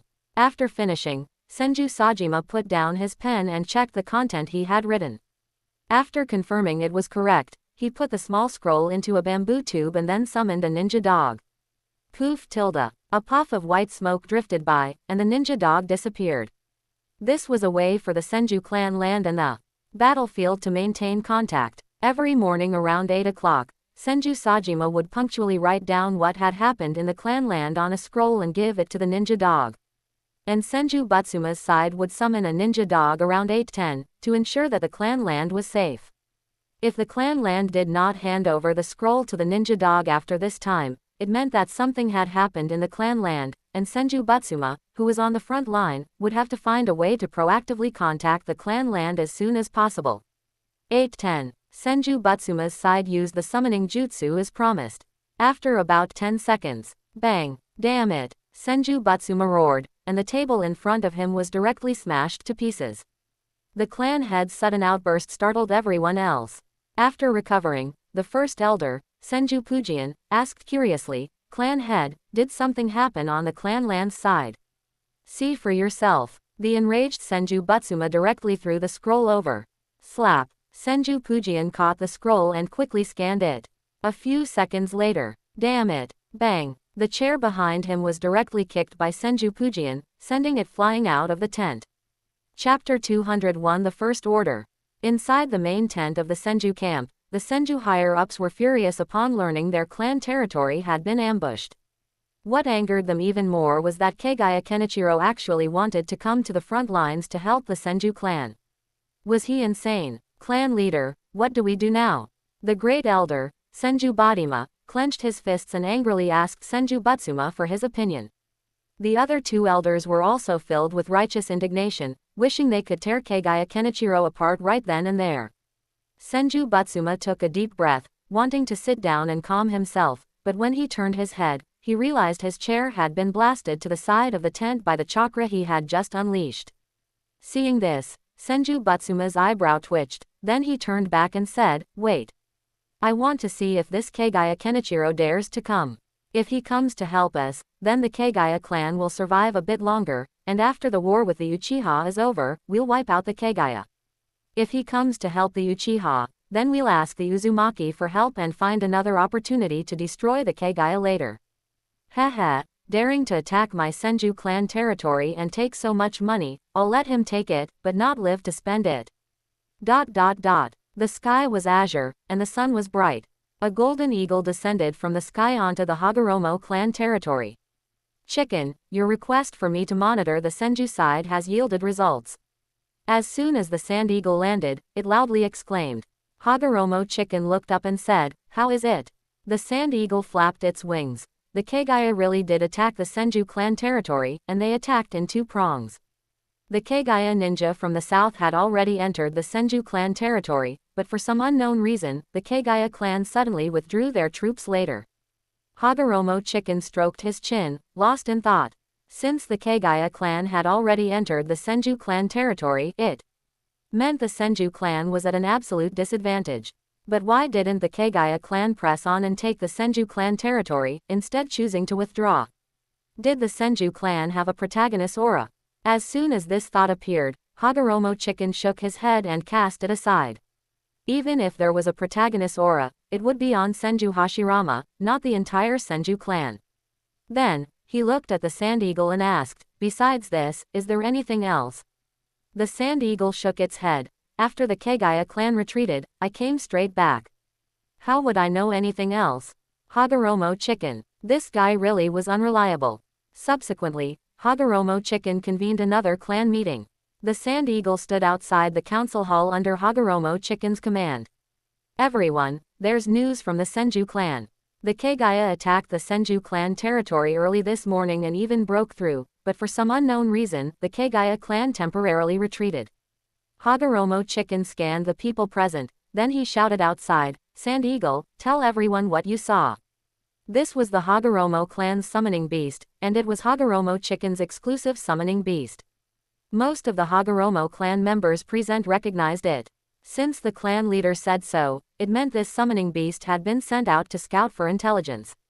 Therefore, they were eager to know exactly what was happening with the Senju clan. The sand eagle cleared its throat, then solemnly began. Well, it was a dark and stormy night, and I, the handsome king of golden eagles. Shut up. Get to the point, or your roast suckling pig is gone. Seeing the sand eagle start to ramble, Hagoromo Chicken's forehead twitched with a visible vein, and he immediately interrupted it. Oh. Hearing that Hagoromo Chicken was going to cut his food, the sand eagle quickly got to the point. From 10,000 meters in the sky, I saw the Kagaya clan first. Before long, the sand eagle recounted everything it had seen above the Senju clan territory. It really did happen. It's truly shocking. I knew the clan leader's intelligence couldn't be wrong. Although Hagoromo Chicken had said yesterday that the Kagaya clan would attack the Senju, they were still inevitably shocked when they heard the news firsthand. That was the Senju. They had always been the ones to attack others. Besides the Uchiha, which family dared to provoke them? Even the previous Hagoromo clan only had too many conflicts with the Senju during missions. The Hagoromo clan had never actively attacked the Senju. But now, this Kagaya clan was truly brave. Not only did they actively attack the Senju, but they even dared to invade the Senju clan territory. Besides shock, they could only say, awesome. After recovering, Hagoromo Ishihara immediately stood up. Clan leader, I said yesterday that as long as this intelligence was true, I would support any of your decisions. Now that this intelligence has been confirmed, from now on, if you say east, I will never go west. In his opinion, the clan leader's strength alone was enough to earn his admiration. And now, the clan leader could even get the young master of the Kagaya clan to send out top-secret Kagaya intelligence. How could he not be convinced by such a clan leader? Hagoromo Hiroya also expressed his stance. Clan leader, I'm the same. From now on, whatever you say, goes. At this moment, Hagoromo Maifei also spoke. Clan leader, although I've already stated my position before, I still want to say now, from now on, my life is yours. The third elder, Hagoromo Masakata, said nothing, merely rose from his seat, performed an ancient oath of loyalty, and then sat back down. At this point, the great elder, Hagoromo Ryuzen, who was Hagoromo Chicken's father, was also convinced. It was important to note that no previous clan leader of the Hagoromo clan had ever established such a reliable connection with the Kagaya clan. Yet now, Hagoromo Chicken could get the young master of the Kagaya to transmit top-secret intelligence to him. It seemed his son had already surpassed many ancestors. Thinking of this, Hagoromo Ryuzen looked at Hagoromo Chicken and said, it seems that from now on, I can truly rest assured in entrusting the Hagoromo clan to you. Hagoromo Chicken smiled, then looked at the second elder, Hagoromo Yukyu. Hagoromo Yukyu was quite straightforward, immediately saying, Clan leader, the Hagoromo clan will rely on you from now on. With the second elder's statement, Hagoromo Chicken had completely taken control of the Hagoromo clan.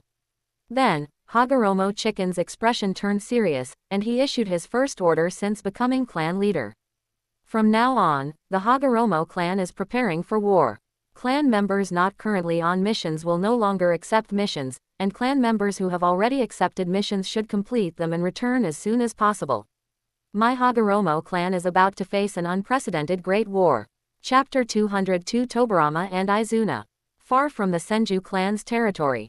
Some time after Sand Sculpture left the Senju clan's territory, the Kagaya clan's top elite Jonin, leading the vanguard and the supplies obtained from the Senju clan's territory, rendezvoused with the main Kagaya force. Where is the clan head? The Kagaya Grand Elder didn't see Kagaya Kenichiro's figure, so he immediately asked. The top elite Jonin said, I don't know. The clan head told us to take these things back to the clan's territory. He said he would return in a few days. What is this? The Kagaya second elder asked with a frown. These are things the Senju clan gave us, including 1,000 kilograms of Kakatsukin and half of the Senju clan's wealth. What? The Kagaya Grand Elder was startled. 1,000 kilograms of Kakatsukin. That's right. The top elite Jonin nodded. The other top elite Jonin in the main force were also surprised, so they hurried to the carriages to check, and even the Kagaya second elder was no exception.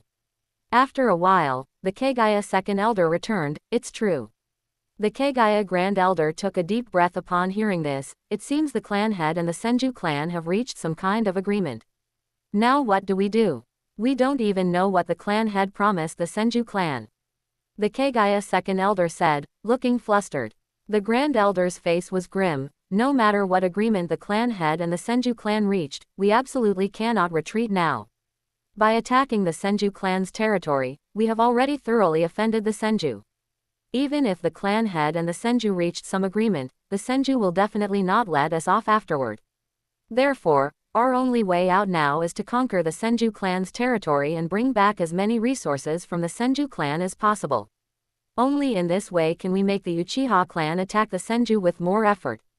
At that time, we will then unite with the Hyuga and Uchiha to jointly annihilate the Senju clan. After the three clans' encirclement and suppression are over, even if the Senju can withstand our three clans' combined attack, they will certainly be extremely weakened. Coupled with their clan territory being ransacked by my Kagaya clan, under such circumstances, whether the Senju can even continue their family is a question. What power do they have to retaliate against my Kagaya clan? Therefore, we must now strike while the iron is hot and take down the Senju clan's territory. When the Grand Elder finished speaking, everyone present fell silent. After 1 or 2 seconds, one of the top elite Jonin hesitantly asked, but what about the clan head? As soon as he said this, the Kagaya Grand Elder's temper flared up. The clan head. I'd like to ask you, why didn't you stop the clan head from making such an absurd decision? The top elite Jonin immediately looked wronged. Could I stop him? If I had forcefully stopped him, what would I do if the clan head punched me? The Kagaya Grand Elder also knew his clan head's temper, so he could only glare at the other party and say, all right, you take a team of people and send these things back to the clan's territory. Yes, the top elite Jonin breathed a sigh of relief, then quickly turned around, picked a dozen people, and headed north with the carriages. Then, the Grand Elder looked at everyone and said, now, the clan head is nowhere to be found. We only have 2 clan head level individuals here, and the Senju clan's territory also has 2 clan head level individuals. Therefore, in terms of combat power at this level, we do not have an advantage. However, our overall strength far exceeds that of the Senju clan's territory. So, we will continue with this morning's strategy. All ninja will be divided into 2, led by me and the second elder, and we will launch attacks from the north and south directions of the Senju clan's territory respectively. The people on one side will hold back Senju Hashirama and prevent him from providing support. On the other battlefield, the elder will hold back Senju Sajima, and the others will quickly break into the Senju clan's territory to eliminate the Senju clan's effective forces. As long as we can take down the Senju clan's territory, then Senju Hashirama and Senju Sajima will be nothing to worry about. Upon hearing this, the surrounding Kagaya ninja all shouted excitedly, yes. Soon, the Kagaya clan's ninja forces were fully assembled. Led by the 2 Kagaya elders, the Kagaya ninja forces split into 2 and moved directly towards the Senju clan's territory. Kill, eliminate the evil Uchiha, you damn Senju, die. Quote. In the central region of the Land of Fire, the 2 most powerful families in the ninja world, the Senju clan and the Uchiha clan, once again engaged in a large-scale ninja war. Both sides committed almost all their strength, engaging in a desperate struggle against each other. Among them, 4 out of each family's 5 clan head level powerhouses had come to this battlefield. It can be said that in this area, there were a total of 8 clan head level powerhouses who could join the battlefield and fight. This lineup was simply magnificent, and its scale was simply enormous. If these 2 families were to unite, they could directly sweep through any force in the ninja world. After all, with a total of 10 clan head level powerhouses combined, which family in the ninja world could boast such strength? Fire release. Great fireball technique. Water release. Water wall. Senju Tobarama and Uchiha Izuna, these 2 old rivals, clashed once again. At a young age, both of them had already reached the level of top elite Jonin. Their strength could be said to be the strongest among the younger generation, apart from Senju Hashirama and Uchiha Madara. Among them, Senju Tobarama, in order to counter the Uchiha clan's fire release, diligently trained in water release. Now, his water release ability can be considered among the most top tier within the Senju clan. As for Uchiha Izuna, the pupil power of his 3-tomo Sharingan had almost reached its peak. As long as he could break through to the clan head level, he would inevitably become one of the strongest among the clan head level individuals. It can be said that their future is entirely possible to reach the level of Senju Butsuma and Uchiha Tajima. As for Senju Hashirama and Uchiha Madara, who are even stronger than them, people seem to have a premonition that their future strength might break through the pinnacle of the clan head level and reach another level. Clang! The two, holding their katanas, collided heavily, then separated instantly. Swish, swish, swish. Senju Tobarama raised his hand and threw 3 kunai, their angles exceptionally tricky. Uchiha Izuna's 3-tomo Sharingan spun, and he immediately noticed the strange runes carved on the kunai. Ha ha, the same trick won't work on Uchiha. Uchiha Izuna sneered, raising his hand and throwing 3 shuriken as well. At the same time, he recalled the most dangerous battle of his ninja career. That was 2 years ago, when the Senju and Uchiha were at war, and he was responsible for leading his clan members to scout for information on the Senju clan. It was during that mission that he encountered Senju Tobarama, who was also leading people to gather intelligence. Chapter 203. Killing Gods and Buddhas. When members of the Senju clan and the Uchiha clan clash, it inevitably leads to a life or death battle. Moreover, the 2 individuals in question were Senju Tobarama and Uchiha Izuna, the second most prominent figures of the younger generation in their respective clans. Thus, the 2 of them immediately led their clan members into a fierce battle against each other. Initially, the 2 sides were evenly matched, but after some time, Uchiha Izuna, leveraging the advantage of his Sharingan, gradually gained the upper hand in the fight. However, just as Uchiha Izuna was about to deliver a killing blow to Senju Tobarama, who would have thought that Senju Tobarama would use the Flying Thunder God technique on him? That instantaneous movement ninjutsu left Uchiha Izuna no time to react. If not for his body suddenly moving uncontrollably and automatically shifting at the critical moment, his grave might be a meter high by now. But even so, Senju Tobarama still wounded his right arm at that time. Injured by this attack, Uchiha Izuna could only retreat in haste with his clan members. From then on, Uchiha Izuna paid extreme attention to Senju Tobarama, vowing that he would never stumble over the Flying Thunder God again. However, the only thing that puzzled Uchiha Izuna was what exactly was the power that caused his body to lose control and thus evade Senju Tobarama's Flying Thunder God assassination technique. This question still troubles him to this day. He has a premonition that he might encounter that power again, but he doesn't know whether this power is good or bad. Clang, clang, clang. Shuriken collided with kunai, and the kunai bearing the Flying Thunder God mark was directly deflected.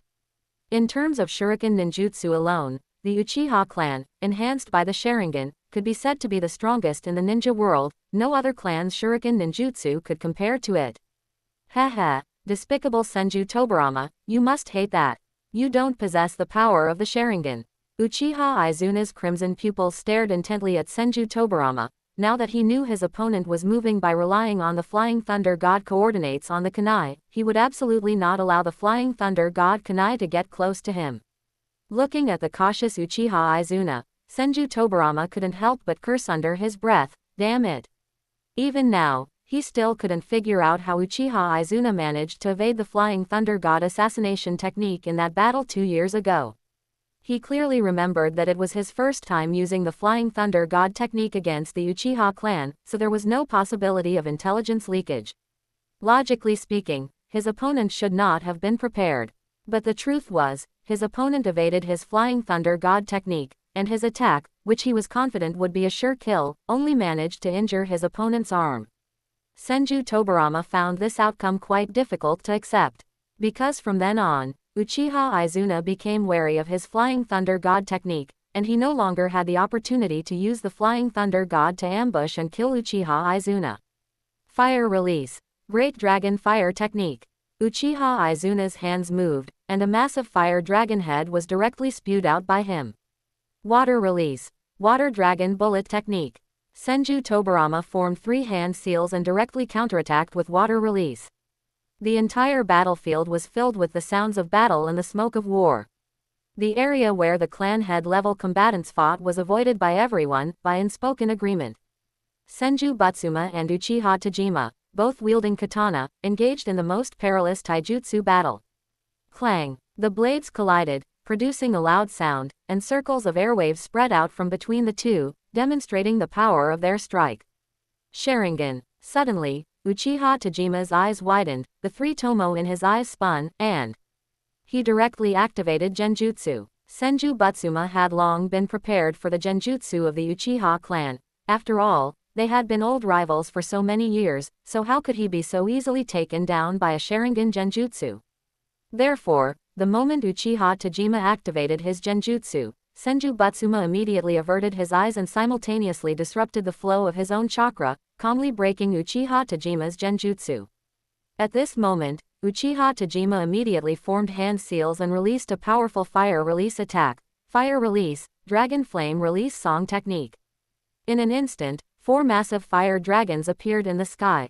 Their burning bodies directly dyed the sky above red, and then with a roar, they instantly swooped down towards Senju Butsuma. Facing the scorching heat from the sky, Senju Butsuma took a deep breath, water release, water formation wall. Upon completing the hand seals, a thick pillar of water shot directly into the sky. Hiss! The fire dragons and water pillar collided, the clash of water and fire creating a violent sound in the sky. At the same time, a large amount of steam was also generated, instantly turning the surroundings into a vast expanse of white. Within the white mist, Uchiha Tajima, with the enhancement of his Sharingan, could clearly see Senju Butsuma's location. However, Senju Butsuma, whose vision was obscured by the steam, had lost Uchiha Tajima's position. Seeing this situation, Senju Butsuma once again formed hand seals with both hands and took a deep breath, wind release, typhoon pass. Whoosh! The powerful wind release directly dispersed all the surrounding steam. However, as soon as the white mist cleared, Uchiha Tajima, wielding his katana with both hands, charged at Senju Butsuma. Uchiha Tajima's chakra surged throughout his body, and violent chakra flowed along his blade, Uchiha style, slash. Gods, Buddhas. This was an OGI-level sword technique passed down through generations of the Uchiha clan, its power even capable of splitting a small mountain. After Uchiha Tajima became clan head, he had diligently practiced this technique. Besides its astonishing power, an even more important point was the name of this technique. Slaying gods and Buddhas. Uchiha Tajima believed that this technique was simply destined to be born to slay his old rival, Senju Butsuma, so he had mastered it extremely proficiently. Facing Uchiha Tajima's attack, Senju Butsuma's pupils narrowed, and a powerful sword momentum brewed on his blade. If the Uchiha possessed OGI-level sword techniques passed down through generations, how could the Senju, also a top shinobi clan, not have one? To counter the Uchiha's slaying gods and Buddhas, the ancestors of the Senju clan also developed an OGI-level sword technique. This technique had no name, because since the Uchiha called theirs slaying gods and Buddhas, the ancestors of the Senju clan felt that any name they chose wouldn't be appropriate, so they simply didn't name it. However, even though this technique had no name, its power was in no way inferior to the Uchiha clan's slaying gods and Buddhas. A mysterious power flowed along Senju Butsuma's katana. The next second, the two OGI-level sword techniques directly collided. Boom! In an instant, sword winds raged, kicking up sand and stones, and a powerful shockwave spread out from between the two. Immediately after, rolling airwaves carried dust and pebbles, making the area around them seem as if a sandstorm had erupted, and yellow dust directly enveloped the two. However, at this moment, an uninvited guest, without attracting anyone's attention, quietly infiltrated the battlefield. Chapter 204 Kagaya Kenichiro joins the battlefield. On the battlefield, air currents surged. After one exchange, Uchiha Tajima and Senju Butsuma gained no advantage over each other, and immediately resumed their fierce battle, blow for blow. Uchiha Tajima, relying on the advantage of his Sharingan, always anticipated his enemy's moves. However, the Senju clan possessed natural physical prowess, and their clan leader, Senju Butsuma, was no exception. Thus, despite Uchiha Tajima's Sharingan allowing him to foresee his opponent's attacks, he couldn't gain the upper hand against Senju Butsuma's powerful and swift techniques. At this moment, a figure was rapidly approaching. Once the person entered their line of sight, both Senju Butsuma and Uchiha Tajima's pupils constricted. They quickly forced their opponent back, then disengaged and retreated. Kagaya Kenichiro. Uchiha Tajima was the first to exclaim in surprise. Shouldn't this guy be attacking the Senju clan estate? Why is he here? Did he go back on his word? But that doesn't make sense. Even if he went back on his word, he should be holding his ground. What is he doing on the battlefield between the Uchiha and Senju? Kagaya Kenichiro smiled. After much thought, I decided it would be better to come to the battlefield and help you all. Upon hearing this, Senju Butsuma's heart sank.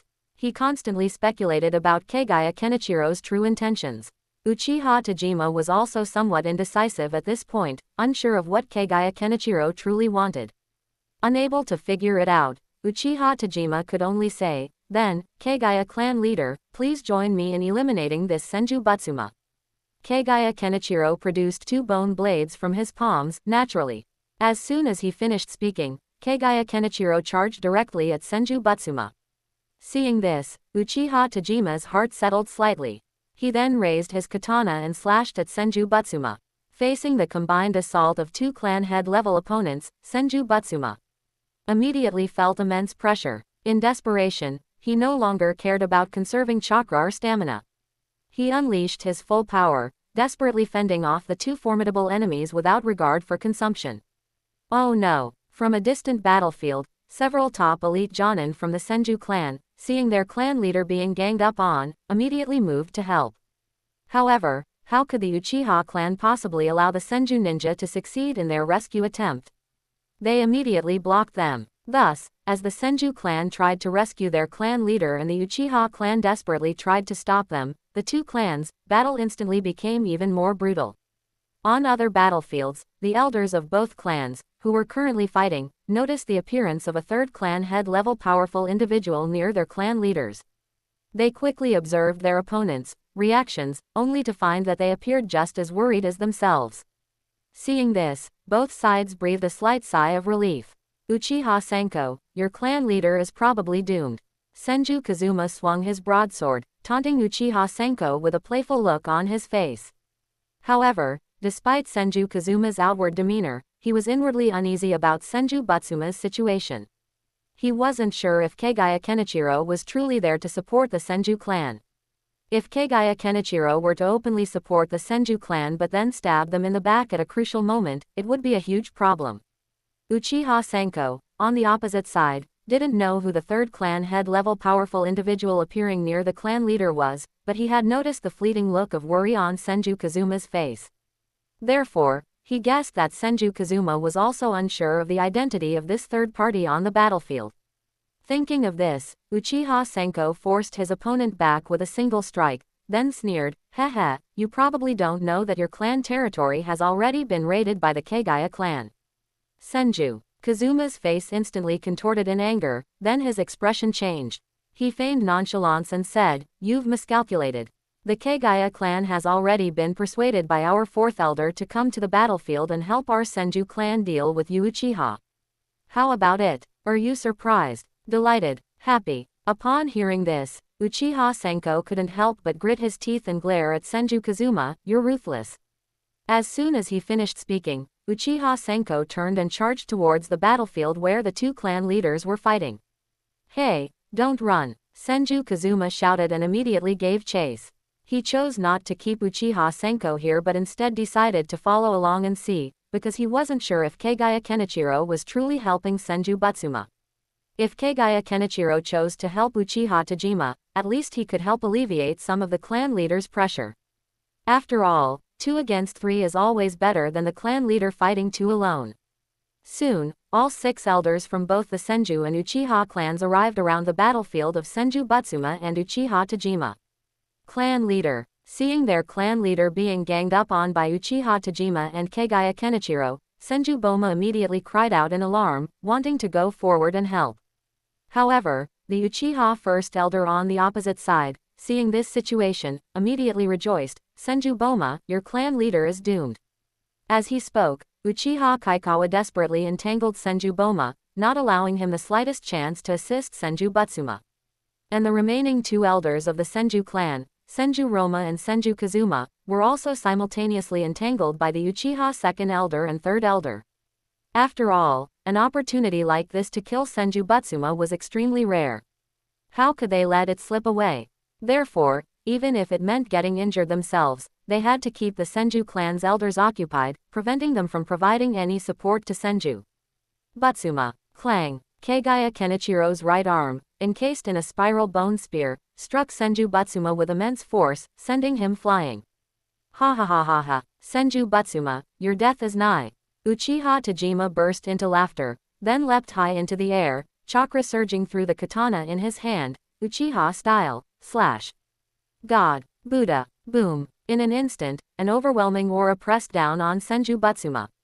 As Uchiha Tajima unleashed this technique, a phantom image of an asura, defying heaven and slaying gods and Buddhas, seemed to appear behind him, exuding a terrifying aura. Thud. On the other side, Senju Butsuma, who had been sent flying, slid 5 or 6 meters upon landing. However, before he could catch his breath, he saw Uchiha Tajima charging towards him. Without time to think, the somewhat exhausted Senju Butsuma forcefully channeled his chakra again. Ha! The terrifying sword strike once again collided with Uchiha Tajima's God Buddha. However, this time, Senju Butsuma no longer had the even footing he had previously maintained with Uchiha Tajima. The two only stalemated for a little over a second before Senju Butsuma was directly cut down to the ground. Chapter 205 Reversal. Poof. The immense force instantly made Senju Butsuma cough up a mouthful of blood. Immediately after, he loosened his right hand, and his katana fell to the ground. He clutched his chest with his left hand, glaring at Uchiha Tajima with hatred. At this moment, Kagaya Kenichiro also arrived in front of Senju Butsuma. Uchiha Tajima sneered, "Senju Butsuma, it's over." As his voice fell, Uchiha Tajima swung his katana directly at Senju Butsuma's neck. Clan leader, Senju Boma exclaimed, forcing Uchiha Kaikawa back with all his might, intending to rescue Senju Butsuma from Uchiha Tajima's blade. Unexpectedly, the repelled Uchiha Kaikawa immediately formed a hand seal, Uchiha Fire Formation. Whoosh! In an instant, 4 connected dark red firewalls directly surrounded Senju Boma. The scorching heat emanating from the firewalls even singed Senju Boma's hair, making it curl. The remaining Senju Roma and Senju Kazuma also wanted to help, but the 2 Uchiha clan elders, seeing that Senju Butsuma was about to be cut down by their own clan leader, their smiles turned somewhat twisted, and they wildly blocked Senju Roma and Senju Kazuma. To think that one day, I would also participate in a war to slay the Senju clan leader. Kagaya Kenichiro made a strange sigh. However, just as Uchiha Tajima swung his blade, he suddenly felt a chill down his spine. Splat! As Uchiha Tajima's Sharingan spun, he felt a sharp pain in his back. Immediately after, he fell to one knee, constantly coughing up blood foam. Cough, cough, you! Uchiha Tajima turned his head, looking at Kagaya Kenichiro with fury. This sudden turn of events stunned everyone present. No one expected that with the Senju clan leader on the verge of death by Uchiha Tajima's blade, Kagaya Kenichiro would suddenly stab him in the back, gravely wounding Uchiha Tajima. The first to react was Senju Boma, who had just escaped from the Uchiha Fire Formation. When he saw Uchiha Tajima severely wounded by Kagaya Kenichiro's bone blade, he burst out laughing, "Ha ha ha ha ha, good. Well done. Ah, Kagaya Kenichiro, I'll effing kill you." This sudden situation enraged Uchiha Kaikawa. He wanted to go and kill Kagaya Kenichiro, but unexpectedly, Senju Boma directly blocked his path. Heh, Uchiha Kaikawa, the tide has turned. Senju Boma raised his blade and heavily swung it at Uchiha Kaikawa, Senju style, Super Rock Blade. On the other side, an enraged Uchiha Senko tried to break through Senju Kazuma's defense, but Senju Kazuma was like sticky candy, impossible to shake off. Despicable Senju Kazuma, die! Seeing that he couldn't reach his clan leader, Uchiha Senko instantly launched a furious barrage of attacks on Senju Kazuma. Senju Butsuma took a deep breath and stood up. Kagaya clan leader, you are indeed a man of your word. Just now, Kagaya Kenichiro had attacked him frantically without reservation, which made him doubt for a moment whether Senju Saken had been fooled by these madmen of the Kagaya clan.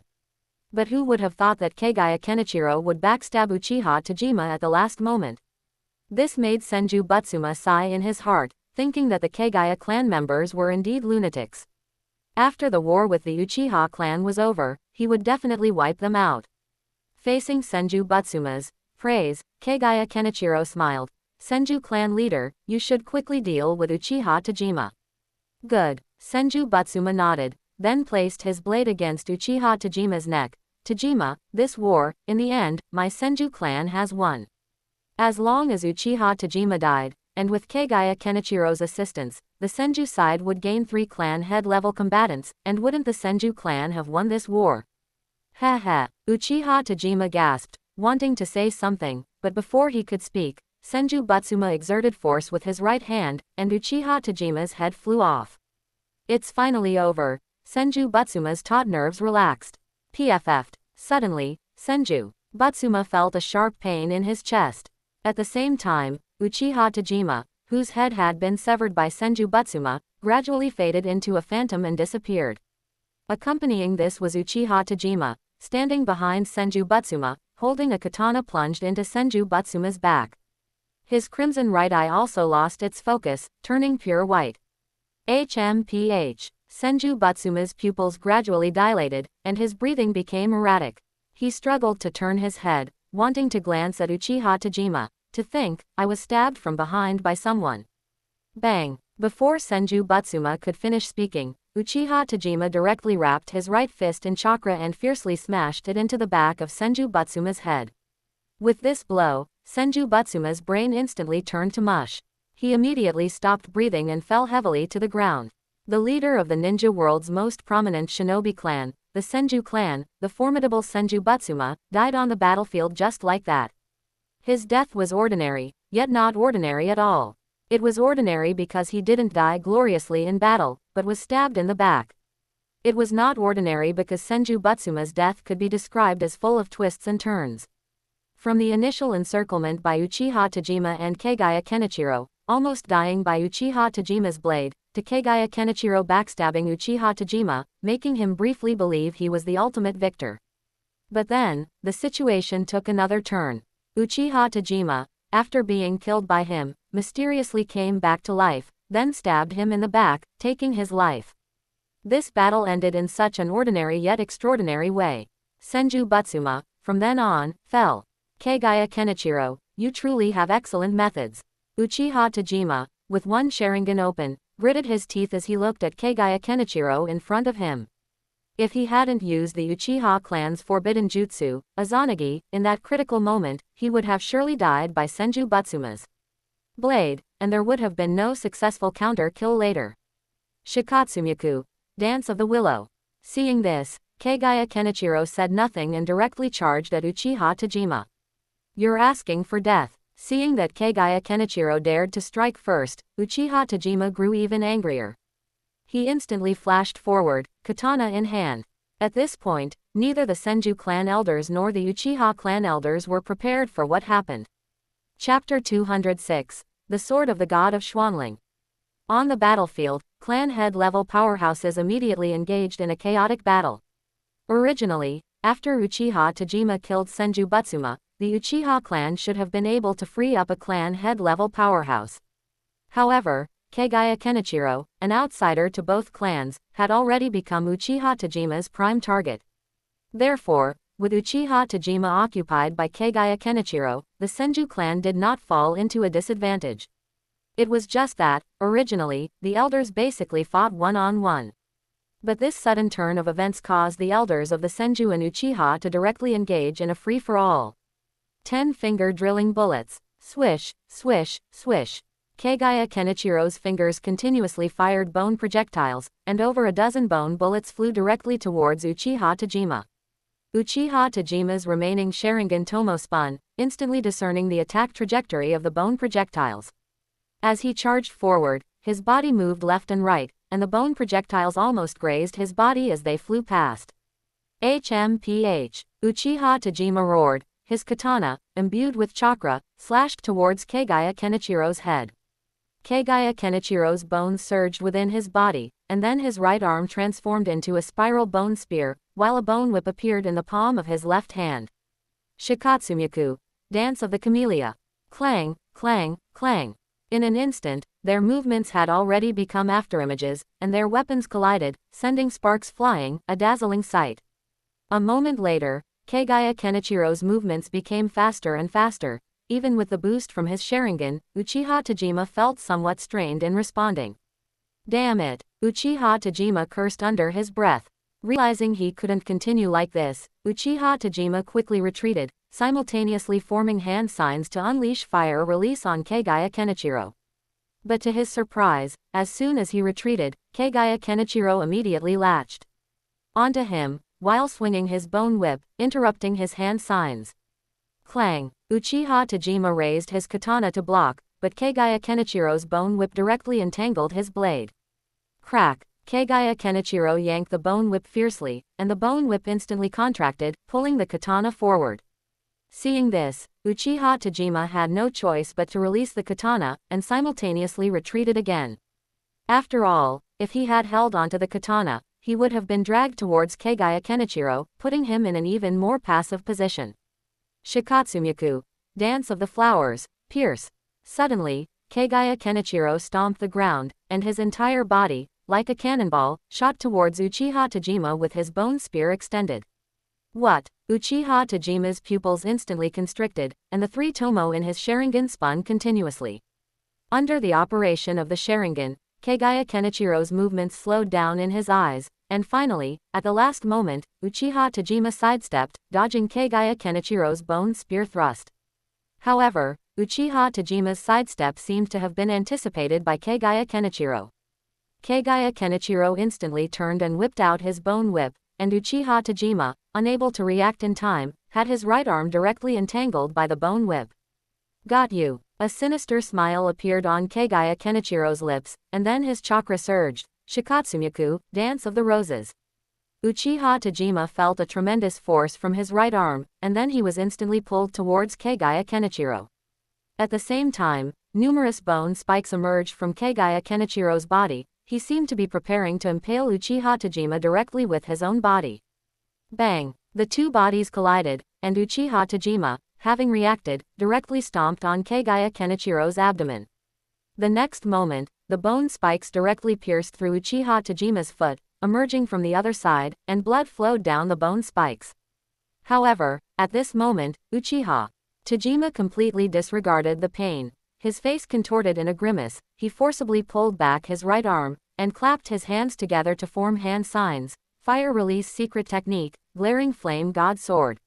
With just 3 hand signs, Uchiha Tajima completed this fire release secret technique in the blink of an eye. The next second, a blade of fire appeared out of thin air between the two. As Uchiha Tajima injected almost all of his chakra, the color of the fire blade changed from dark red to golden orange, then to golden yellow, golden white, and finally pure white in less than a second. By this point, even though neither Uchiha Tajima nor Kagaya Kenichiro had touched the fire blade, their clothes had already spontaneously combusted, indicating just how high the temperature of this fire blade was. Ha! With a roar from Uchiha Tajima, the fire blade, over 20 centimeters long, transformed into a blue-white color, instantly shooting towards Kagaya Kenichiro's chest. Whoosh! A flash of light passed, and a fist-sized blood hole appeared on Kagaya Kenichiro's chest. Seeing this, Uchiha Tajima's forehead was covered in cold sweat, and he also felt a slight sense of relief in his heart. Glaring Flame God Sword, the supreme single-target fire release secret technique passed down by the Uchiha clan since ancient times, a jutsu that only clan head-level individuals can master. With such a severe injury, I'd like to see if this madman dies or not. However, events unfolded somewhat beyond Uchiha Tajima's expectations. Kagaya Kenichiro seemed to feel no pain, a sinister smile spreading across his face. Immediately after, Kagaya Kenichiro dissipated the bone spear from his right hand, grabbed Uchiha Tajima's right leg, while his left hand's bone whip remained tightly wrapped around Uchiha Tajima's arm. Get lost! Uchiha Kaikawa exuded a terrifying aura, slashing his katana towards Senju Boma. Senju Boma laughed wildly, ha ha ha ha ha. The clan head is dead, and Uchiha Tajima, that dog, won't live either. Kagaya clan leader, kill him for me. As his voice fell, Senju Boma immediately unleashed his chakra, Senju style, Black Rock Cut. Clang! A powerful shockwave immediately spread out between the two. Clan head. Uchiha Senko's voice was filled with urgency. He realized that the clan head's current situation was truly dire. You should worry about yourself first. Senju Kazuma, wielding a broadsword nearly 20 centimeters wide, chopped directly towards Uchiha Senko's head. The other Uchiha second elder also wanted to rescue Uchiha Tajima, but how could Senju Roma let him succeed? Haha. I'll send you and your clan head off together. On the other side. Damn it, you madman. Seeing that Kagaya Kenichiro's chest had been pierced, yet he still had such strength to restrain him, Uchiha Tajima could no longer hold back and began to curse furiously. However, Kagaya Kenichiro completely ignored Uchiha Tajima's curses, and instead laughed wildly, looking up at the sky. Ha ha ha ha ha. All of you, die. As his voice fell, the ground trembled. Shikatsumuku. Dance of the Camellia. Rumble. Oh no. The intense chakra fluctuations immediately caused everyone's expressions to change drastically. Get out of the way. Chapter 207 Tajima's Death. As the ground continuously trembled, countless bone spikes instantly erupted from Kagaya Kenichiro's body. These bone spikes not only enveloped Kagaya Kenichiro, turning him into a porcupine, but also pierced Uchiha Tajima in multiple places. Ah! The piercing pain made Uchiha Tajima let out a low growl. Given such injuries, it was a testament to his strong will that he didn't scream in agony. Immediately after, less than a second after Uchiha Tajima was impaled by the bone spikes from Kagaya Kenichiro's body, a large number of bone spears instantly shot up from the ground. Uchiha Tajima, who was restrained in midair by Kagaya Kenichiro, was, without surprise, directly impaled through the chest by bone spears thicker than a calf. At the same moment, one bone spear after another, like bamboo shoots after a spring rain, shot into the sky. They either pierced Uchiha Tajima's body or crisscrossed through his limbs. Uchiha Tajima, who had just been groaning in pain, was directly lifted and hung in midair by the bone spears, losing his life. Quick! Dodge! Run! The 6 elders of the Senju and Uchiha clans, disregarding the consumption of chakra in their bodies, used the body flicker technique with all their might to flee in all directions, simultaneously shouting to remind their clansmen still fighting to escape for their lives. Behind the 6, thick bone spears chased them, continuously growing out from underground, forming a vast forest of stark white bones, and the area of this bone forest was still expanding outwards. Ah! No! In an instant, several screams rang out consecutively. The speed at which the bone forest grew meant that even clan head level powerhouses had to exert all their strength to escape. Therefore, even though the surrounding ninja received warnings from their elders, their escape speed could not keep up with the growth rate of the bone forest. As the bone forest rapidly expanded, the ninja who were caught were directly impaled and lifted into the air, hanging like tattered rags at the tips of the bone spears. Fortunately, there weren't many ninja near the clan head level battlefield, only about 20 elite jonin. Otherwise, under such a large-scale ninjutsu, the Senju and Uchiha clans would have been littered with corpses. Approximately less than a minute later, the growth of the bone forest completely stopped, and the 6 elders, who had been continuously fleeing, stood at the edge of the bone forest. Looking out, within several kilometers, the ground had become a dense bone forest. Even though the sun was directly overhead, the scene still made everyone feel a chill in their hearts. After all, a bone forest stretching for several kilometers, with dozens of corpses hanging on it, blood continuously dripping from the bodies, anyone who saw such a sight would feel their blood run cold. Indeed, in the peripheral areas of the bone forest, dozens of lower and mid-level ninja who couldn't retreat in time were also impaled. These included people from the Senju clan and the Uchiha clan, all unfortunate souls with bad luck. And in the very center of the bone forest, a lone corpse hung at the very top of a bone spear, making the scene appear particularly desolate. This was the Uchiha clan leader, Uchiha Tajima. Even in his final moments, he did not use his last remaining Sharingan to activate the forbidden jutsu, Izanagi. Because he knew that if he used Izanagi, even if he survived, he would be no different from a cripple. On this chaotic battlefield, losing both eyes would make him no different from a lamb waiting to be slaughtered. As the Uchiha clan leader, he would never allow himself to commit such an act that would disgrace the honor of the Uchiha clan. Thus, following Senju Butsuma, Uchiha Tajima, the leader of a top shinobi clan, also perished here. Suddenly, a low gasp echoed from the center of the bone forest, and then a pile of bone spikes on the ground shifted, revealing Kagaya Kenichiro, who had been enveloped within them. At this moment, Kagaya Kenichiro's face was pale, with a fist-sized blood hole in his chest, and he was teetering, on the verge of breathing his last at any moment. Then, a mass of black fluid flowed out from Kagaya Kenichiro's body and quickly burrowed into the ground. Haha, with Uchiha Tajima's death, Indra should be able to awaken his Mangekyo, and with Senju Batsuma dying here, the Senju and Uchiha clans are back on the same level. I hope this generation's Indra reincarnation can bring me some surprises. I've waited for far too long. A whisper, imperceptible to anyone, echoed underground. No one would have imagined that Kagaya Kenichiro's sudden madness, simultaneously attacking both the Senju and Uchiha, two top shinobi clans, was not of his own volition, but rather that he was being controlled. Even if this news were to be spread, it's doubtful anyone would believe it. After all, Kagaya Kenichiro was one of the strongest individuals in the ninja world, who would have the ability to control such a powerhouse. But the truth was just that. Kagaya Kenichiro, a powerhouse in the ninja world, was not only controlled but also dragged his own shinobi clan into an abyss. If nothing unexpected happened, the Kagaya clan would likely face the tragedy of being annihilated by the Senju and Uchiha clans next. As the black fluid vanished, a look of disbelief appeared in Kagaya Kenichiro's eyes.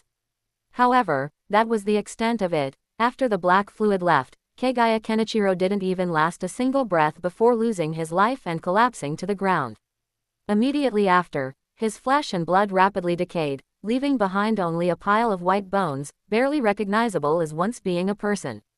After about 1 or 2 minutes, several powerful auras rapidly approached the location. Swish, swish, swish, 6 figures instantly appeared, their feet imbued with chakra, stepping onto the thick bone spears. Clan leader. A mournful cry came, followed by Uchiha Senko quickly stepping forward and taking down Uchiha Tajima, who was hanging at the tip of the bone spear. At the same time, Uchiha Kaikawa unleashed his chakra and cut down the bone spears in front with a single slash, creating a place for everyone to stand. Not far away, the 3 elders of the Senju clan also found Senju Batsuma's body. He was even more tragic than Uchiha Tajima. While Uchiha Tajima's body had many holes, at least it was a complete corpse. But Senju Batsuma was different. Thick bone spears directly crisscrossed, dismembering him, splitting his entire body into 5 or 6 pieces of various sizes. It was fortunate that Senju Batsuma hadn't been reduced to a pile of minced meat, otherwise, the 3 elders of the Senju clan would probably have despaired to death. Go, over there. After sealing the clan leader's remains into a storage scroll, Senju Boma suppressed his rage and walked towards the 3 Uchiha members. Chapter 208. The old, weak, sick, and disabled. In the center of the bone forest, Uchiha Kaikawa cleared a space where 6 elders from the Senju clan and Uchiha clan met. Haha, Senju clan, the Senju of love, truly broad-minded, aren't you? After the Kagaya clan ambushed your clan territory, you still cooperate with them. Where is your sense of shame? For my Uchiha clan to be on par with your Senju is simply disgraceful. Uchiha Kaikawa gritted his teeth, glaring at the 3 people opposite him. The Uchiha hiring the Kagaya clan to attack the Senju clan territory, their elders, of course, knew the details. But what they never expected was that the Senju clan would actually choose to cooperate with Kagaya. This was simply unbelievable. If it weren't for their clan head's strength, using Izanagi to counter-kill Senju Batsuma, the Uchiha clan would have suffered greatly in this war. HMPH. Senju Boma snorted. Although Kagaya Kenichiro did help their Senju clan take down Uchiha Tajima, the matter of the Kagaya attacking their own clan territory could absolutely not be overlooked. With the war escalating to this point, do you still wish to continue? Senju Boma asked Uchiha Kaikawa with an expressionless face. Fight if you want to fight. Do you think I'm afraid of you? Uchiha Senko glared with a pair of scarlet Sharingan, looking exceptionally eerie. Uchiha Kaikawa raised his hand to stop the 3rd elder, then looked at Senju Boma. If you want to fight, we'll continue. If you don't want to fight, then we Uchiha will not accompany you. The death of the clan head was a major event for the Uchiha clan. Logically speaking, this war should indeed end here. However, if the Senju still wanted to fight, their Uchiha were not afraid in the slightest. What was the death of one clan head? Their elders were still alive. The Uchiha clan had no cowards. In that case, let us each withdraw our troops. Senju Boma gave Uchiha Kaikawa a cold glance, then turned and left. With a clan head dead and their clan territory attacked, the Senju clan had even more matters to attend to than the Uchiha clan. If their clan territory had been attacked by the Uchiha clan, then they would have nothing to say and would certainly fight the Uchiha clan to the bitter end. But now, while they were fighting the Uchiha, their clan territory was attacked by the Kagaya, a minor clan. This was like two male lions fighting, only for a pack of hyenas to appear and attack the territory of one of the male lions.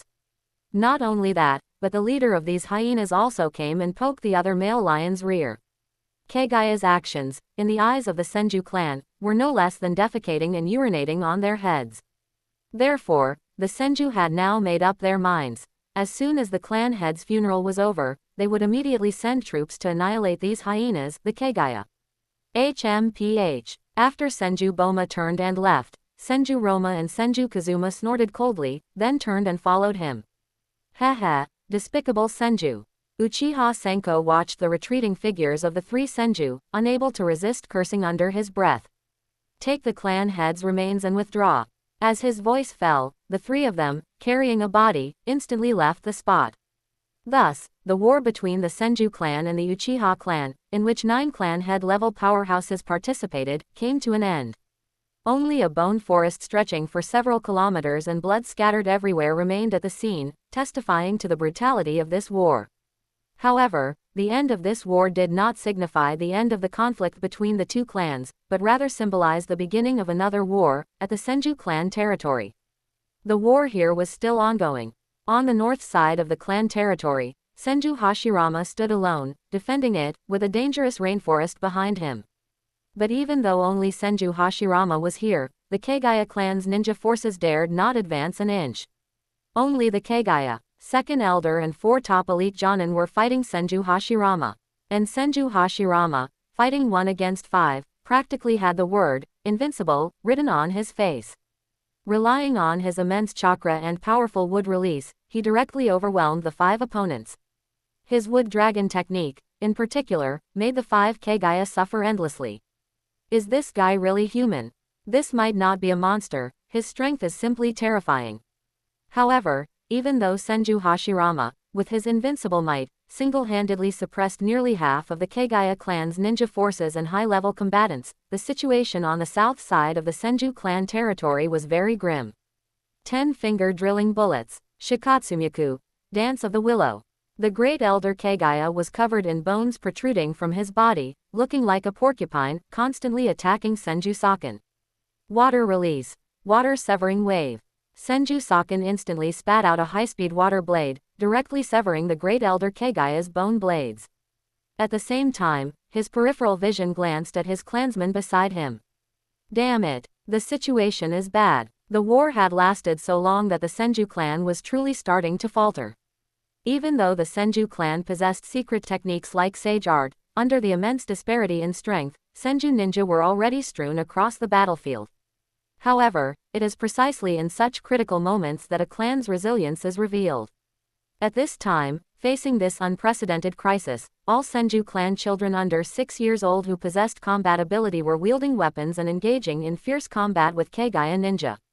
And the strength displayed by most of them had already reached the genin level.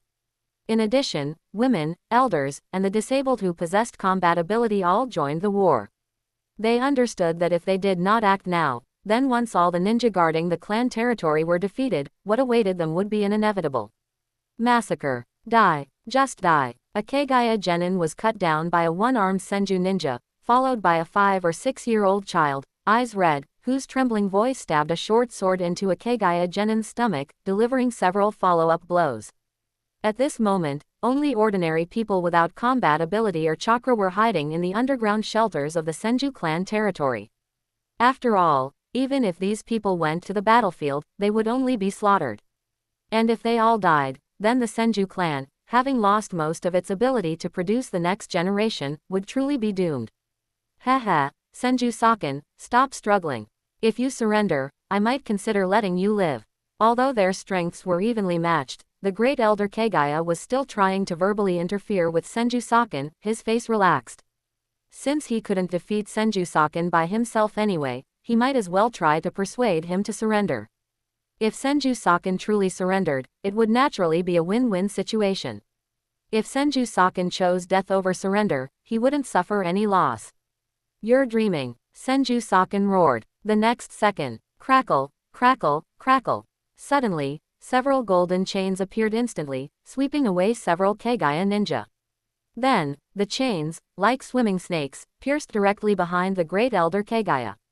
Chapter 209 Whirlpool Longming. Nani, what? Great elder Kagaya was instantly startled. Unable to turn around and counterattack, he hastily conjured a bone shield behind him. Bang! Crack! The chains lashed against the hastily formed bone shield, causing large cracks to appear on it. At the same time, great elder Kagaya swung his bone blade at Senju Saken. Clang! The two blades clashed, and great elder Kagaya quickly used the momentum to flash to the side. Ha ha ha ha! Saken, I'm here! A figure landed beside Senju Saken with a loud laugh. He had a full head of red hair, and golden chains constantly danced behind him. It was none other than the clan head of the Uzumaki clan, Uzumaki Ryume. Immediately after, 3 more top elite Jonin and about 10 elite Jonin joined the battlefield, greatly alleviating the pressure faced by the Senju ninja. This is great, this is great. Senju Saken's voice was excited, and his eyes even turned a little red. With so many of his clansmen dead or injured, he was almost in despair. Now that the Uzumaki clan had sent reinforcements, it was truly wonderful. Great elder Kagaya on the opposite side looked at the two with a gloomy expression. How could the Uzumaki clan have arrived so quickly? He scanned the battlefield with his peripheral vision and soon discovered the anomaly. So that's it, they abandoned the main force and directly led their elites to reinforce us. At this moment, Senju Saken also recovered from his excitement. He looked at great elder Kagaya with murderous intent. Clan head Ryume, kill him. As his voice fell, Senju Saken directly swung his blade and flashed forward, Senju style, blade fall strike. Uzumaki Ryume laughed. Good. Immediately after, he directly drew the 2 katana from his back and used a dual-wielding style to attack great elder Kagaya. Since they had Senju as an ally, even if he killed great elder Kagaya, the Uzumaki clan would not be afraid in the slightest. Moreover, the Uzumaki clan was not in the land of fire, but in the land of whirlpools, located to the east of the land of fire. With such a long distance, he was even less afraid of the Kagaya clan's retaliation. Therefore, facing great elder Kagaya, Uzumaki Ryume had no intention of holding back, striking at great elder Kagaya's vital points with one blade after another. Shikatsumyaku, Dance of the Camellia. Great elder Kagaya's pupils constricted, chakra surged, and his right arm condensed into a spiral bone spear to deal with Uzumaki Ryume, while his left hand condensed into a bone whip to deal with Senju Saken. But even so, facing 2 opponents of the same level, great elder Kagaya quickly fell into a disadvantage. After all, not everyone possessed the strength of Senju Hashirama, who could face 2 clan head level opponents simultaneously and still hold an advantage. At this moment, great elder Kagaya was fighting 1 against 2. The fact that he hadn't fallen quickly already demonstrated the formidable nature of Shikatsumyaku. No, I can't let this continue. Although the Uzumaki clan's support merely prevented the Senju from being in an almost one-sided disadvantage, the Kagaya clan still held an advantageous position at this time. However, great elder Kagaya, facing 2 clan head level opponents alone, was starting to struggle. He glanced at the battlefield, wanting the Kagaya clan's top elite Jonin to support him. But unexpectedly, the 3 top elite Jonin who came to support from the Uzumaki clan happened to be matched against the helpers he wanted. As for the ordinary elite Jonin, not only could they not deal with clan head level powerhouses, but even if they could, they were also entangled by the Uzumaki clan's people and couldn't provide support at all. Seeing this situation, great elder Kagaya couldn't help but feel like cursing. What in the world was that secret technique of the Senju clan, that it could make Senju ninja become several levels stronger? If it weren't for this damn secret technique, they would have already taken the Senju clan estate, and they wouldn't have been delayed until the Uzumaki clan's reinforcements arrived. Facing a situation where a duck they almost had in hand was about to fly away, Great Elder Kagaya felt so frustrated he almost wanted to vomit blood. Clang! Uzumaki Ryume's two blades struck down simultaneously. Great Elder Kagaya raised his bone spear to block, but unexpectedly, the immense force sent him sliding back several meters. Water release. Exploding water colliding wave. Immediately after, a water dragon containing immense chakra charged directly towards Great Elder Kagaya. Shikatsumyaku. Giant Dance of the Flowers. A huge bone spear instantly met it. However, Great Elder Kagaya, unable to exert his full strength in haste, was sent flying backward again by the water dragon's attack. And this huge impact even caused a tightness in his chest, almost making him vomit blood. Retreat! Retreat! Great Elder Kagaya could no longer hold on at this point. He could only shout loudly for his clansmen to retreat. After all, if they continued to fight, he was afraid his life might be in danger. The Kagaya clansmen, who were originally frantically killing enemies, were stunned upon hearing the order to retreat. Weren't they the side with the advantage? Why retreat? It should be known that in the current battlefield, in terms of low-level combat power, the Kagaya clan had an absolute advantage, and in terms of elite Jonin, they also had a slight advantage.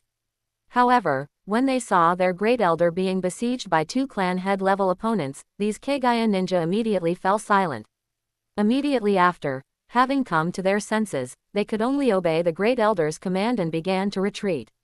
From this, it can also be seen that the influence of strong individuals on a war is absolutely enormous.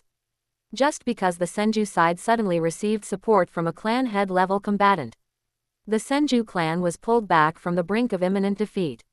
And the 3 top elite Jonin and about 10 elite Jonin who came from Uzumaki further reduced the Senju clan's disadvantage. At this time, if Great Elder Kagaya were to die at the hands of Senju Saken and Uzumaki Ryume, then the Senju side would directly gain 2 more clan head-level combatants. At that point, the Kagaya clan would be in big trouble. Therefore, although the Kagaya clan seemed to have a complete advantage in low-level combat power at this time, in reality, it was already time for them to retreat. Otherwise, if Great Elder Kagaya were to fall after a long time, or if the main force of the Uzumaki clan were to arrive, then the tide of victory and defeat between their two sides would directly reverse. Soon, under the command of Great Elder Kagaya, the Kagaya clan's Genin, Chunin, and Jonin withdrew from the battlefield and fled into the distance. Only powerful individuals like the elite Jonin remained to hold back the enemy. Seeing that enough time had passed, Great Elder Kagaya then forcefully pushed back Senju Saken and Uzumaki Ryume, and directly led the remaining clansmen to flee into the distance. Senju Saken wanted to pursue, but Great Elder Kagaya directly unleashed Dance of the Camellia, using a large-scale ninjutsu to seal off the front of the Senju. Senju Saken, who had stopped, looked at the bone forest in front of him and let out a long sigh. At this time, Bang! Clang! The Senju clansmen, who had survived the ordeal, all sat down on the ground, utterly exhausted. We won. Woo-woo. Wow, I'm alive. Instantly, excited voices and cries echoed throughout the Senju clan territory. Some children were crying uncontrollably, constantly wiping away their tears with their sleeves. Chapter 210 New Power. Whoosh. Bang. A green flare shot into the sky and exploded. Kagaya second elder and 4 top elite Jonin, who were being suppressed by Senju Hashirama, noticed this signal, which symbolized retreat, immediately. Damn it, what's going on now? Looking at the dissipating green flare in the sky, Kagaya second elder instantly felt a bit frantic. Attacking a Senju clan estate with weak defenses, why are there so many problems? They couldn't take it down after half a day. He tolerated the clan leader's first retreat signal, but now the Great Elder Kagaya was giving him another one. This was too much. There was only Senju Saken to the south, and Great Elder Kagaya had brought half of the ninja forces. Was the Senju clan estate really that hard to attack? However, despite Kagaya second elder's heart being full of resentment, he still gritted his teeth and shouted, "Retreat!" Immediately after, he and the 4 top elite Jonin withdrew from their battle with Senju Hashirama, then led their clansmen to retreat north. Seeing this, Senju Hashirama did not actively pursue them. Compared to pursuing the enemy, he wanted to know what had happened to the south of the clan territory, which 4th elder was defending. Soon, Senju Hashirama returned to the clan territory and saw Senju Saken and the Uzumaki clan members. This must be Hashirama. After more than 10 years, I didn't expect you to be this strong. Vortex clan leader looked at Senju Hashirama opposite him, his heart full of surprise. Having awakened the Uzumaki clan's Kagura mind's eye, he could clearly perceive the vast, ocean-like chakra within Senju Hashirama. This amount of chakra was the largest he had ever seen in anyone. Senju Hashirama forced a smile. Thank you, Uncle Longming, for coming to the aid of my Senju clan in its time of crisis. Hashirama thanks you. As his voice fell, Senju Hashirama bowed deeply to Vortex clan leader. Haha, our two clans are old friends and distant relatives. There's no need to talk about thanks, it's too formal. Vortex clan leader quickly reached out to help Hashirama up, then smiled and patted his shoulder. Coincidentally, Mito also came with the main force this time. You two can meet and get to know each other. Senju Hashirama was slightly stunned. Mito. I seem to have heard that name somewhere. Is he your son? Hearing this, Vortex clan leader's mouth twitched uncontrollably. What was wrong with this guy? Senju Saken, who was beside him, quickly patted Senju Hashirama's back. Hashirama, Mito is Longming's daughter, your fiancé. You two had a childhood engagement. Huh, Senju Hashirama was instantly dumbfounded when he heard this. After he reacted, he immediately scratched the back of his head with an awkward, silly grin. Ha. Ha ha. Quote. Great Elder, what's the situation on your side? Why did you suddenly retreat? When the two Kagaya forces met, Kagaya Second Elder immediately asked Great Elder Kagaya with an annoyed expression. After all, his battle with Senju Hashirama in the north was extremely difficult. But Great Elder Kagaya only had Senju Saken on his side. It was one thing that he hadn't taken down the Senju clan estate for so long, but now he was sending a retreat signal. What the hell was going on? Great Elder Kagaya snorted coldly. You're annoyed. I'm even more annoyed. I was about to wipe out the Senju ninja in the south, but then that dog, Vortex clan leader, suddenly arrived with the Uzumaki clan as reinforcements. What could I do? Listening to Great Elder Kagaya's explanation, Second Elder was instantly speechless. The Vortex clan leader had brought people as reinforcements, so the matter of retreating really couldn't be blamed on Great Elder Kagaya. Seeing Second Elder not speak, Great Elder Kagaya grew even angrier, and the clan leader too. At such a critical moment, he actually lost his head and ordered us to abandon the attack on the Senju clan estate, and he himself has disappeared. Is his brain broken? Second Elder was also speechless about Kagaya Kenichiro at this moment. The clan leader usually seemed quite reliable, so why would he issue such an absurd order this time? It was simply unbelievable. Unable to understand, he could only look at Great Elder Kagaya and ask, what do we do now? What do we do? Great Elder Kagaya gave him a resentful glance. What else can we do? Retreat. The Uzumaki clan has already arrived as reinforcements. The other side now has 3 clan head-level powerhouses, and that Senju Hashirama is like a monster. We have no chance of winning. If we don't retreat now, are we going to wait for the main Senju forces to return and surround us? Alright, then let's retreat. Second Elder nodded helplessly, and then the two led the Kagaya clan's ninja forces to retreat to their clan territory in the north. Hagoromo clan territory. Accompanied by a piercing cry, a gigantic golden eagle landed in Hagoromo Chihin's residence. Chihin, I'm back. As soon as it landed, Sand Eagle craned its neck and cried out. Hagoromo Chihin leapt out of the attic and landed on the eaves in front of the window. How was it? Sand Eagle had now become Hagoromo Chihin's scout. Compared to the family intelligence, which needed to collect various information from the Land of Fire, Sand Eagle could scout a specific area's intelligence faster and more accurately. For example, in the war between Kagaya and Senju, it was precisely because of Sand Eagle's existence that Hagoromo Chihin was the first person, besides Kagaya and Senju, to know the specific details of the two clans' war. Sand Eagle ruffled its wings and habitually tilted its head. On the Senju clan estate side, the Kagaya clan was about to win, but then the Uzumaki clan suddenly came as reinforcements, so the Kagaya clan has already retreated. However, what's strange is that I didn't find the Kagaya clan leader among the Kagaya clan. I don't know where that guy ran off to. Is that so? Hagoromo Chihin said, stroking his chin. Kagaya Kenichiro's disappearance was a big deal. Then, Sand Eagle seemed to remember something and quickly added, oh, and there's a guy in the Senju clan who uses wood. He's so strong. He alone stopped half of the Kagaya clan's ninja forces. He's like a monster. Hagoromo Chihin was stunned for a moment, then laughed. Would release, that's Hashirama. I wonder how strong he really is now, but no matter how strong he is, he can't be stronger than me now.